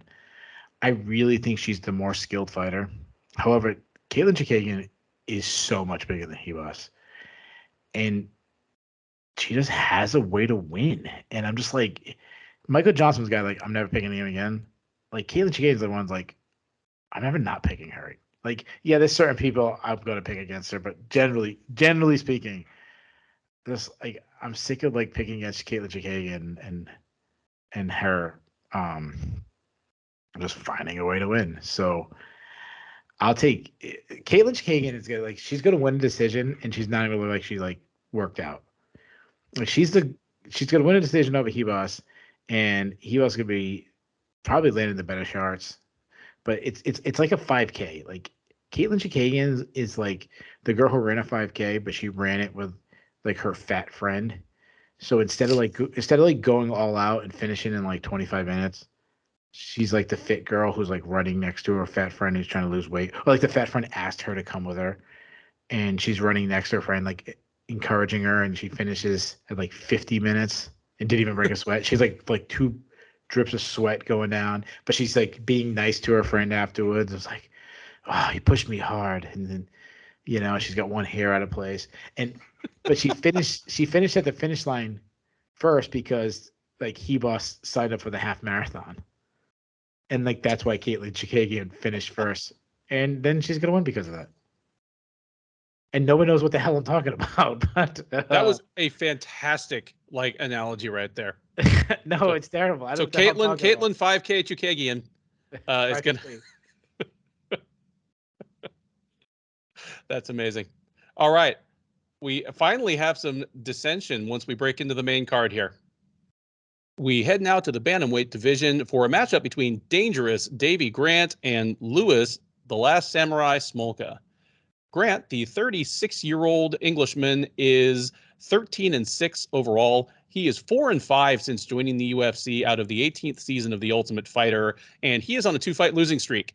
He lost by unanimous decision to Marlon Vera last June at UFC on ESPN Korean Zombie versus Ige. After that rough matchup, the UFC gave him not much of a reprieve as he had to take on Adrian Yanez in November. Lost via split decision there. That was at UFC Fight Night, Vieira versus Tate. He will seek to make it not 3 in a row against Smolka, who needs to bounce back himself. The 30-year-old Hawaiian, and man, for as long as this guy's been around, it's hard for me to wrap my head around Louis Smolka only being 30 years old. I assumed, before I started filling out the info for this card that he was going to be like 34 or something. But no, he is 30 years old, out of Hawaii. He is 17-8 overall. He is 8-8 across 2 different stints with the UFC. He went 5-5 in the UFC, a few years back. Was left the UFC, won a fight or two, I think right back in Hawaii. He came back, and he is 3-3 since returning, having alternated wins and losses that whole time. He beat Sue Mudarji, lost to Matt Schnell, beat Ryan McDonald, lost to Casey Kenny, beat Jose Alberto Quinones, and most recently, last December, lost by first-round knockout to Vince Morales. That was at UFC on ESPN, Font versus Aldo. Odds on this one, again, looking at just some early lines out there, Grant's a substantial favorite. He's, out there around minus 250. Most places I'm looking. Smolka around plus 200 or plus 210. But do check for the latest lines at betmgm.com. Keith, a lot of faith in Davey Grant out there, at least among the bookmakers. Do you share that confidence? How does this one go? Yeah, I guess a lot of people have seen Louis Smolka fight before. Apparently, I want to mess up Louis and Luis. I messed that up my entire life. I know it's Louis Smolka, not Luis. Yeah. So if I call him Louis Smolka, I apologize. Louis Smolka, he's another guy that I'm like a guy that kind of fell into that Michael Johnson category where he's got a longer leash in the UFC. I mean, I think it's his second time in the UFC. Yep. But he gets a lot of chances. He's a long and but you know what? He's fun though. Like regardless if he wins or loses, he's always fun. He's a long and lengthy fighter. Makes a mistake, he stands up really tall. He lacks head movement, but he's got good output. A lot of kicks, likes kicks to the body, teep kicks. Doesn't really set him up. Throws him naked. He's going to get knocked out cold for that one of these days. He will look for takedowns, but he's not a wrestler by any means. And he is a terrible defensive wrestler, like one of the worst. I mean, I go back to like the fight, his last win against Quinones. One point, Quinones just like grabbed double underhooks and just slammed him. Before, I think Luis didn't even like realize he had double underhooks. Like he didn't even start like bringing his hips back, and he was already slammed. But he uses a slam. He uses momentum. He has a very funk style. Like he doesn't just hit the ground. That's him. He'll start rolling. His hips are moving, Granby rolling, all kinds of stuff. So this funk style of wrestling's fun. He has a submission threat. He has 7 subs in his career, but he's also been subbed 3 times himself. So he's not the grappler the UFC's they're gonna make him sound like he's Kron Gracie on the ground. That's not the case. But he if you get a scramble going and he grabs a neck, you can jump on a guillotine or a Darce choke or something like that. But he also hasn't got the submission since 2018. So again, like he's not the submission threat that the commentary team's gonna make him. Now, Davey Grant is he's a minus athlete, but he makes up with it just being like tough, high output. He's like he's one of those guys where I love watching Davey Grant fight. He's a pressure striker that marches down his foe, throws these big looping shots, but they have like surprising speed and surprising whip. And suddenly he has all this power. I mean, he's knocking out Martin Day, he's knocking out Jonathan Martinez. He also throws tons of kicks, calf kicks. He likes that like side push kick. He will sneak in and take the, like he's not just a brawler. He'll sneak in and take down to win a round. He's good. He's got not the best takedown defense. I mean, he is from England or the UK. The UK. Yeah, he's from England. Yeah. England. Okay. Yeah. But so he doesn't have the best takedown defense, but he's hard to hold down. He'll pop right back up. And he has 8 submissions on his record, so he can catch you in a scramble. And he's been hurt in a lot of these fights. Like either once he was winning the Day fight, the Jonathan Martinez fight. He was hurt, obviously, by Adrian Yanez in his last fight. But he showed in those fights he can just keep going. Like in that, a lot of times when he gets hurt, it's just his style. He's going to come forward. He's going to force his opponent to have high output, and his cardio is like pressing his opponent the whole time. He's pressing down on that gas pedal for full 15 minutes. I'm kind of done with Smolka, and Grant has looked surprisingly good. A lot recently. Like even the Giannis fight, like yeah, he clearly lost, but it was more competitive than I think most people expected. I think Grant takes Smolka out. I think he takes him out early. I think he's gonna land a big shot in the very first round. Give me Grant by first round TKO. Yeah, I feel what you're putting down here. I hope that we don't just agree on all 11 fights, because that wouldn't be very exciting. But I'm with you on both counts. Like kind of done with Smolka. He's stuck around for as long as he has because, as you point out, he is an exciting fighter to watch, sometimes to his own detriment. You mentioned he only has one. He only has his last submission in the UFC was all the way back in 2018. The good news about that is that it was over Sumudarji, who has won 3 straight since then, and so it's like aging well as a win. The bad news is that Sumudarji is terrible on the ground, and he was even more terrible on the ground in 2018. Like, I don't think that fight turns out the same if they fight again today. In fact, I think Mudarji would probably knock him out in the first round if they fought again, and I kind of feel the same way about Grant, just as you said. Grant's got that weird thing where he never had a ton of power, and he's the same kind of tall, skinny for the weight class guy he always has been. Just all of a sudden, people are starting to fall down when he punches them, like in his mid to late 30s. It reminds me of Mike Pyle that way. Just all of a sudden, anyone who came along late to his career would be like, why do they call him Quicksand? All he does is knock people out, because he didn't know he was just this like jujitsu off his back guy for the first 12 years of his career. Hopefully it doesn't end the same way it did for Mike Pyle, though. Hopefully not. Sorry for bringing that up.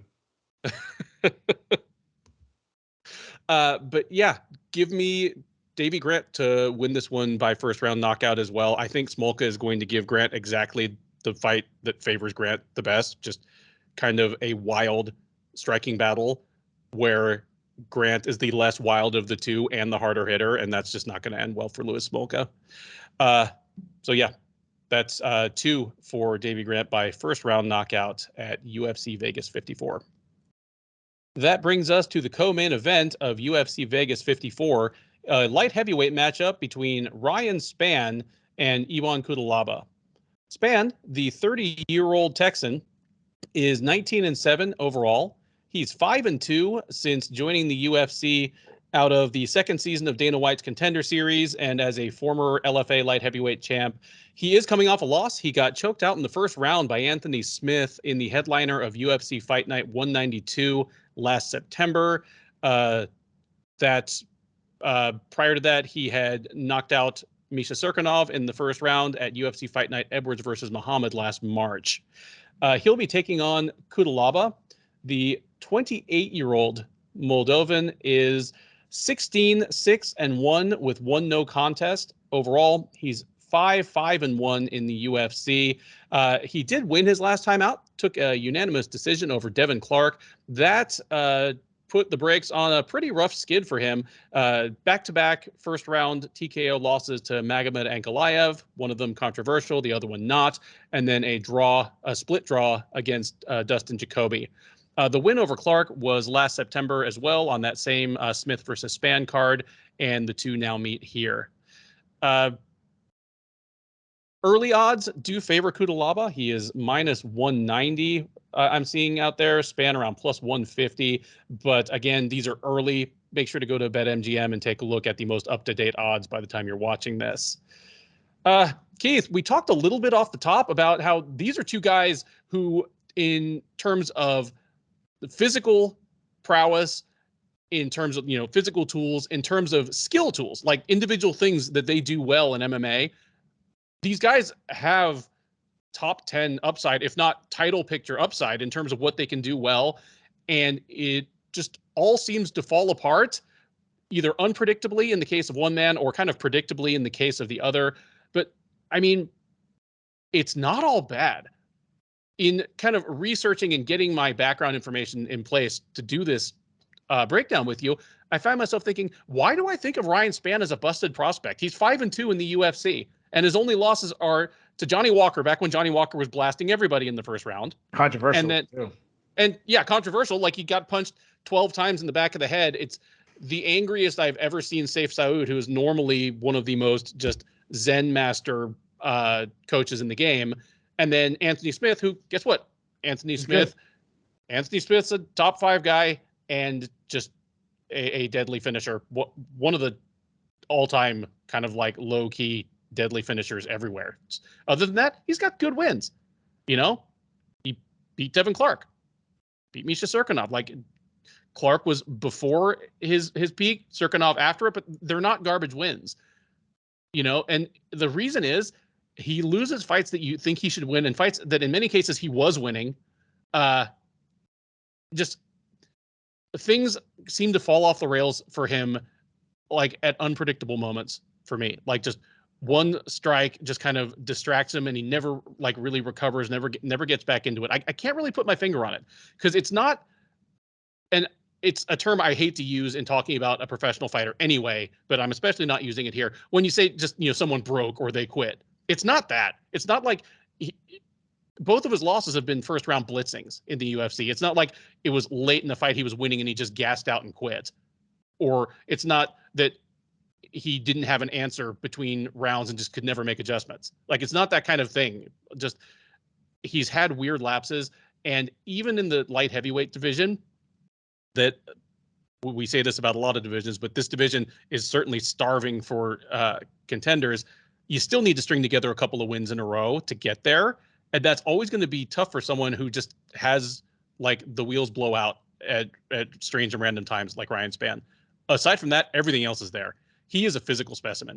I mean, he's pretty much the only fighter that Johnny Walker has not dwarfed, because Spann is 6'5", and he's not a skinny 6'5". Like, he looks bigger in every dimension than John Jones, which is saying a lot, because detractors will say that, well, John Jones is just like a weight cutting bully and he's too big. Spann is bigger than Jones. And individually, all of his offensive weapons are excellent. Cutelaba, kind of the same. Like, Cutelaba is an explosive athlete. Like, he's big, he is muscled.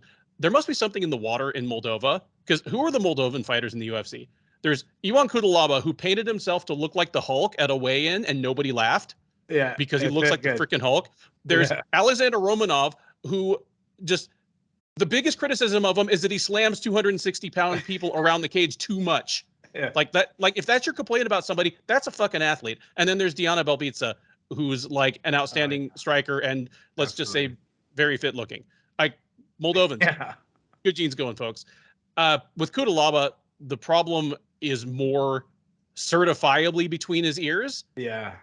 But in fairness, in the Devin Clark fight, he went out, he didn't do anything stupid, and he won a fight he was supposed to win. He beat a fighter that he was better than him, and he knew where he was better than him, and even blunted the things that Clark does well. Because Cutelaba is a surprisingly good wrestler for a guy that I don't think has any amateur like wrestling background.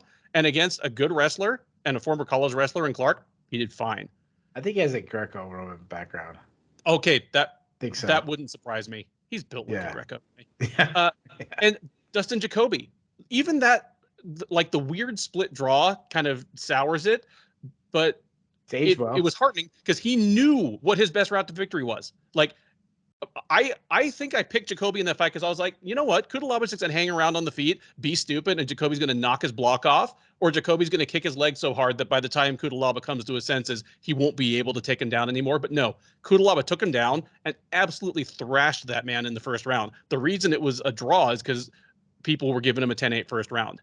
So maybe the guy that just had the all-time brain fart against Ankalaev 2 years ago, maybe he's in the rear view. Like, it sounds corny to say this, but it's the same thing we kind of say about Donald Cerrone. Maybe having little kids kind of made this dude grow up a little bit. Yeah. Like, but if Cutelaba comes out and, fights to his own best advantage, I think he can take Spann down. Like, Spann's a surprisingly good offensive wrestler, but any guy that's 6'5" and all legs, the takedown's going to be there. And I think Cutelaba can take Spann down. I think if he hangs out on the feet, he might be able to do well there, but it's going to be to his disadvantage. Like, he's going to get busted up against a taller guy that's adept at out and in fighting. And while he might win there, he's just running unnecessary risk. I think that the kind of newer, slightly calmer Cutelaba has more and better avenues to victory here. So while I'm surprised a little bit at the lines, I am leaning Cutelaba. And why pick a decision here? That's not how Ryan Spann loses. Ryan Spann gets blown out when he loses. Give me Cutelaba by a TKO early in the second round. Wow. So, yeah, there's a lot to unwrap in this fight. So, I was surprised that you mentioned the betting lines that Cutelaba is a favorite. I would have guessed this would have been a pickup, or maybe even Spann would be the favorite, being that he is the one coming off a main event and whatnot. Spann, you mentioned, like, his length stands out to me. He's a huge guy. He's got big power. His left hand is like his go-to strike. He throws these like looping power shots, kind of similar to like going back to it again, Davey Grant, but they're looping, but they land, they put you out. He can have low output at times. He can kind of freeze a little bit, which I don't like. But his ground game is pretty good. Like, it's very underrated. Which is kind of ironic I'm saying that despite just getting submitted quickly by Anthony Smith. But again, Spann has 11 submission wins. His guillotine is a little bit of a go-to, which could be key, being that Cutelaba suddenly is wrestling now.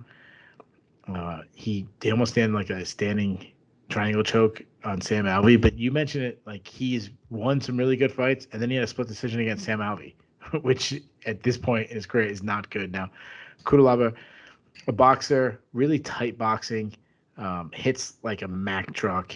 He on the feet, he wants to brawl, though he kind of tends to load up a little bit on his shots, telegraphs a little bit, but when he connects, his left hook is his best punch. And you mentioned he can wrestle, and in the past we've complained about him not wrestling.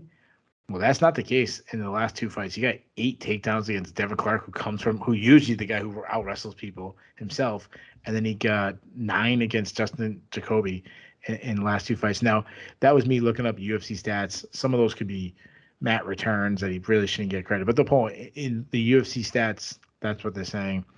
He also can go grind against the clinch, like. For a guy who goes like berserker, there's a lot of times he'll get in the clinch, just kind of wear guys out. But he has gassed out in the past, which is concerning. So, as far as prediction, I thought I was picking an upset. I before the betting, I don't look at the betting lines. I don't want to know what the betting lines is. I don't want to be influenced by it. I kind of have an idea and I kind of guess. I'm taking Cutelaba. And I don't know why I'm doing this because it's very hard. It's really hard to trust both these guys. But like you said, they both have the potential. And this new wrestling Cutelaba, this new calm Cutelaba, it's pretty good. I haven't seen I've seen a change in him. I haven't seen a change in Spann. There's a very good chance Spann just catches him in a submission, especially if Cutelaba shoots in, or he just catches him on the feet with a big shot. Is they're throwing haymakers at each other. However, I'm gonna say Cutelaba wrestles himself to a victory. I think the same thing. I might eventually get a takedown, maybe pin Spann against the cage, land that hard ground and pound. I'm gonna say you said second round. That's what I was gonna say too. But so I'll go first round. I'll say Cutelaba takes him out with the ground and pound in the very first round. There you go. 2 picks for Ion Cutelaba to keep the kind of new leaf going. That brings us to the main event of UFC on ESPN 36. It is a light heavyweight matchup between former champ Jan Blachowicz and surging contender Aleksandar Rakic. Blachowicz, the 39-year-old Pole, is 28-9 in his mixed martial arts career. He is 11-6 since joining the UFC as a multi-time KSW champ, but most of his KSW career took place at the time where they were still doing tournaments. So I mean, a multi-time tournament champ, but not really a lineal belt champion. That is KSW trivia that exactly 3 of you right now probably care about out of however many people watch this. But that's what you come here for. I will say that his 11-6 UFC mark is a little deceptive because he lost 4 of his first 6 fights in the UFC, and since then he's like 13-2, or I'm like he's like 9-2, in his last 11, culminating of course with him winning the vacant title over Dominic Reyes, defending against Israel Adesanya. He lost his last time out in the headliner of UFC 267 as Glover Teixeira choked him out in the second round. This is his first fight back since losing his crown, and he's not getting much of an easy bounce back. It is Rakic, the 30-year-old Austrian. I mean, I think he's born in Croatia or Bosnia and just lives and fights out of Austria, but I don't remember. And now someone's going to be mad because I know that Croatia and Bosnia are not the same. Believe me, I know. Anyway, 14-2 overall. He is 6-1 in the UFC. His only loss, frankly close and controversial split decision loss to Volkan Oezdemir in December of 2019. Since then, he's won 2 more. They were unanimous decisions over Anthony Smith and Thiago Santos. Most recent of those, the Thiago Santos win, was at UFC 259 last March, the same card where Blachowicz beat Adesanya. Keith? Oh, and this fight was scheduled for March 26th. It got bumped back because Blachowicz had a neck injury in training, so they pushed it back, about 6-7 weeks, and we get it now. All right, Keith. I'm going to ask you to guess what the line is on this fight. All right. I will say, the neck injury is a little concerning. I will say Blachowicz is negative 150 favorite. All right. Blachowicz is the underdog. Rakic is the minus 150 favorite. Blachowicz are at about plus 125, plus 130. Obviously, these are early odds. Go to betmgm.com to see what the current lines are, as of fight week or when you're watching this. But yeah, early lines, Rakic is actually the slight favorite. I agree. I think you should close pretty much a pick 'em. I wouldn't be surprised, if that's how it ended up. Gonna throw it to you for your pick first, but I'm just gonna throw out a couple observations. Aleksandar Rakic, again, he's got 7 fights in the UFC at this point. He is 6-1. The only loss was a close split decision to a top 5 fighter in Volkan Oezdemir. With a few things turning differently, he could have had a title shot already. Yeah. If he wins, he's getting a title shot. Yeah. Because Ankalaev didn't do enough in his last fight. It is, and it's interesting you say didn't do enough, because either helped him or hurt him, depending on your point of view, that his 2 wins since then over Anthony Smith and Thiago Santos, they were both really just controlled, boring fights. Yeah. Like if one of those or both of them had been some like highlight reel finish, I think he would have been pushed further and faster too. Just the fact that he's had long layoffs, like he just fought once in 2020, once in 2021, that combined with kind of the dull nature of the fights have slow rolled him, to steal a term from Nate Diaz. But yeah, it's undeniable now. If he beats Blachowicz, he's next. If Blachowicz beats him, I mean, we're going to need to wait for Glover Teixeira to take care of his business, in the summer. But we'll see. How do you see this one? I was going to ask you, do you think it's a number one contender? Like, does Blachowicz get the title shot? And because Ankalaev is right there too, and he didn't do a lot, and I mean, he won, but he wasn't like impressive. So no one's like screaming for him to get a title shot. If Teixeira beats Prochazka, I don't think they'll rematch Blachowicz and Teixeira right away. Unless Blachowicz just completely punts Rakic out of the arena. Yeah, he knocks Saturday. Out the first round. Yeah. But if Prochazka wins and Blachowicz wins and they both win impressively, I could see them doing that. Maybe even try to get the card over in Europe. Yeah, I agree. Or in Europe or over to Asia, because Prochazka, like the first 15 fights of his career were in Ryzen, so Yeah, I agree. So I think Rakic wins, he gets a title shot no matter what. If Blachowicz wins, maybe Ankalaev gets a title shot. If Teixeira wins, but if Prochazka wins, it might be Blachowicz Prochazka. Yeah, agreed. Otherwise, I think we get Teixeira and maybe Ankalaev like late this year. If Teixeira keeps fighting, like who knows? Like Yeah, I think he should have retired when he won the title. Would have been a way to go out. But so as far as these fighters, it's a very intriguing matchup. Blachowicz, he's a technically sound striker. He can fight out of both stances. Good jab, very short. That legendary left hook. That's his best strike. Targets the body.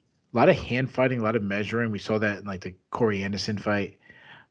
One of the best guys at sitting down on his punches to generate power.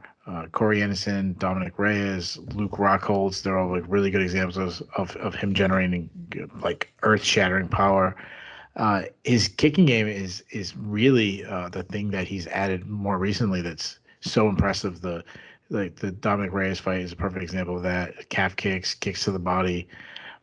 He can be a little slow paced, can be a little shy to pull the trigger. I think he did that in his last fight against Glover Teixeira, and he really did against the Jacare fight. His clinch striking has really improved. I think his takedown defense has improved. Like we saw that against Jacare, but then in his last fight against Glover Teixeira, it like suddenly went back to being like the worst defensive wrestler. There was a time I thought he was the worst defensive wrestler in the division. Like go back to like the Pat Cummins fight, which I was in attendance. He looked terrible, and then he started showing improvements. That was a big thing about him. I mean, we always knew the striking was there and the power was there, but suddenly against Glover Teixeira, he looked lost again. He does have some offensive wrestling. We did see it against Israel Adesanya, though it's rare.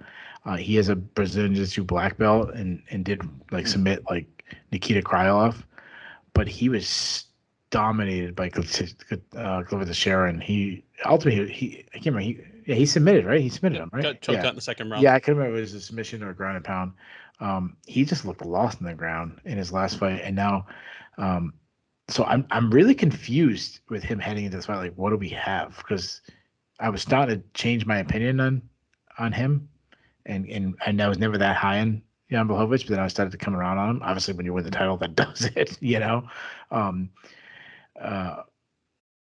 I'm a little worried about him. Now move over to Rakic. Another guy he switches stances a lot. He's an outfighter. I mentioned it before.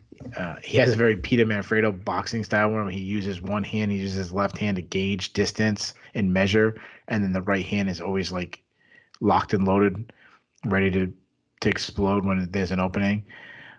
He likes to throw the up jab with it, meaning that it comes down, so it's kind of I kind of how to explain, but like Floyd Mayweather used to do the same thing. Southpaw, he throws hard when he's in the southpaw stance. He throws hard kicks down the pipe. Very good at like something young Jacek used to do, like pulling people into the punches. So you circle, circle, circle, and then like kind of stop on a dime and try to land as you're coming in. Shogun, who used to do that a little bit back in the day. But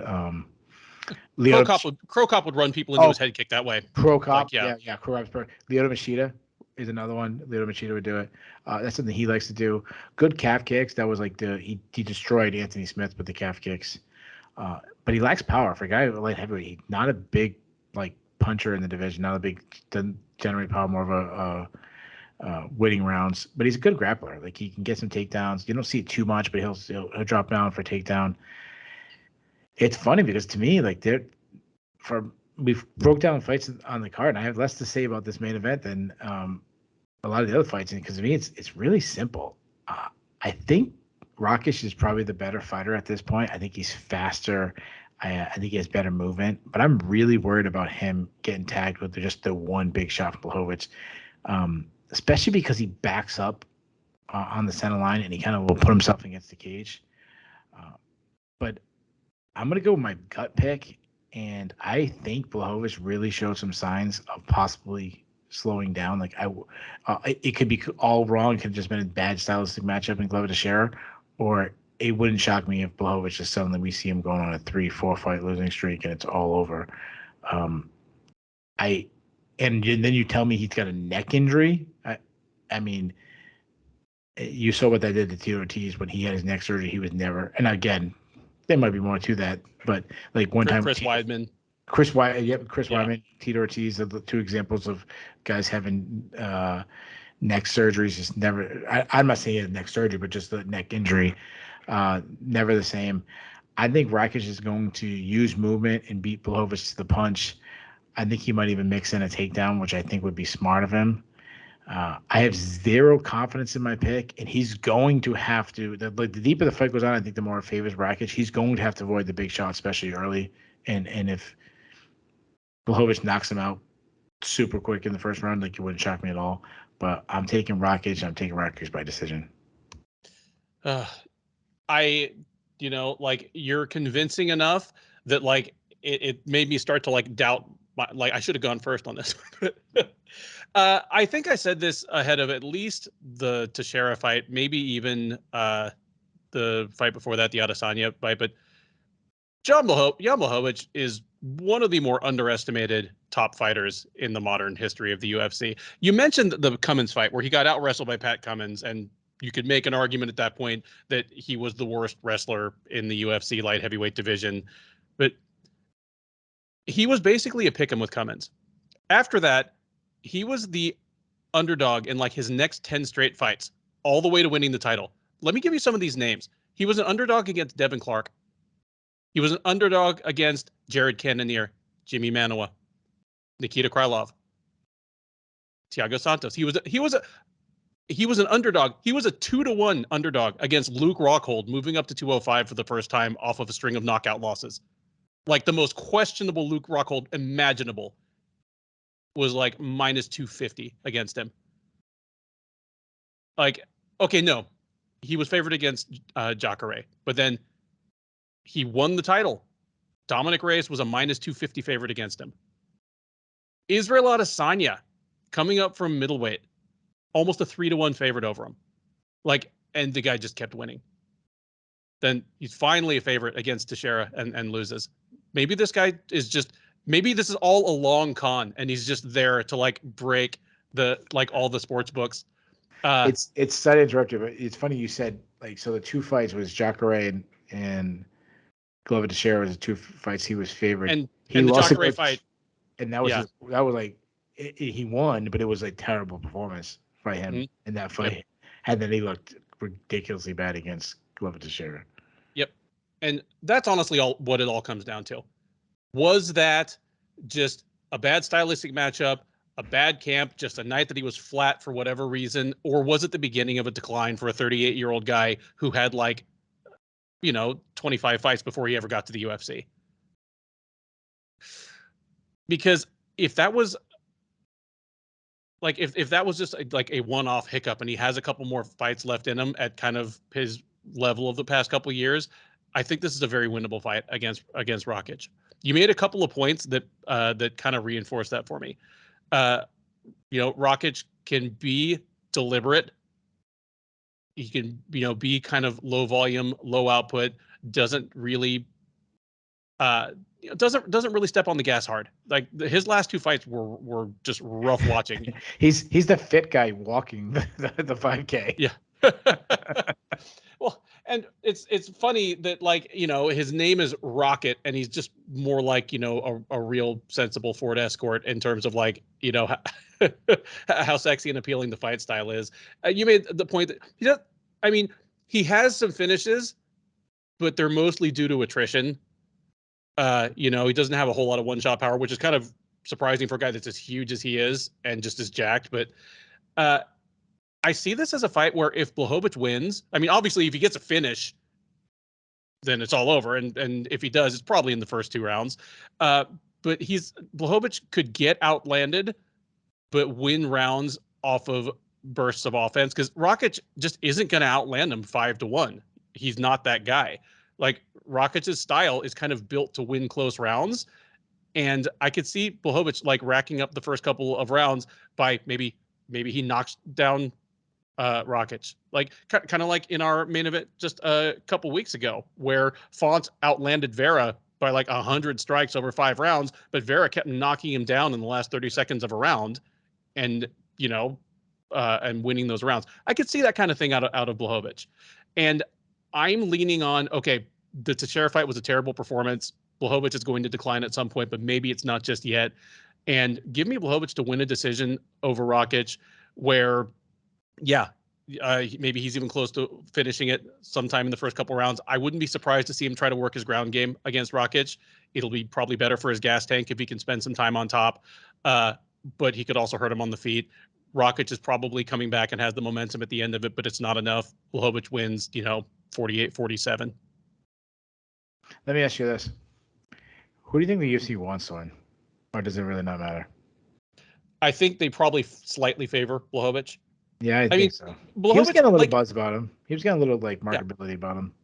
And he's got a little bit of charm. He got the legendary Polish power. He speaks great English. He's got kind of a funny personality. His fights are much more exciting than Rakic's. Yeah, I agree. Rakic is like brunette Ivan Drago. He's huge and he's jacked, but he's got just kind of a stony personality, and his fights, at least over the last couple of years, when you're not was it Jimmy Manoa, and just walking right into his shin, have not been super exciting. Yeah, I agree. I think Blachowicz would be the one they'd want to win. But I think they're happier either way. If Teixeira is the champ at the end of the year, if Ankalaev is the champ at the end of the year, I think they're happier with either of those outcomes, probably. The UFC, they're always looking for the next Conor, but if they can't find the next Conor, they're looking for the next Dagestani or Chechen guy with the foreguard all around that just says short, mean sentences, and wrecks people. Yeah, I didn't know if Ankalaev has that. I think they have that in Chimaev. Well, Chimaev has way more star potential than Khabib ever did. He's got a little bit of Conor and a little bit of Khabib in him. I love him. He's great. And just in case, it helps our SEO. Khamzat Chimaev. This has been the Sherdog Radio preview for UFC on ESPN 36, Blachowicz versus Rakic. I've been your host, Ben Duffy. He's been Keith Shillan. If this is your first time watching, thank you for joining us. Please do remember to subscribe, leave us a comment.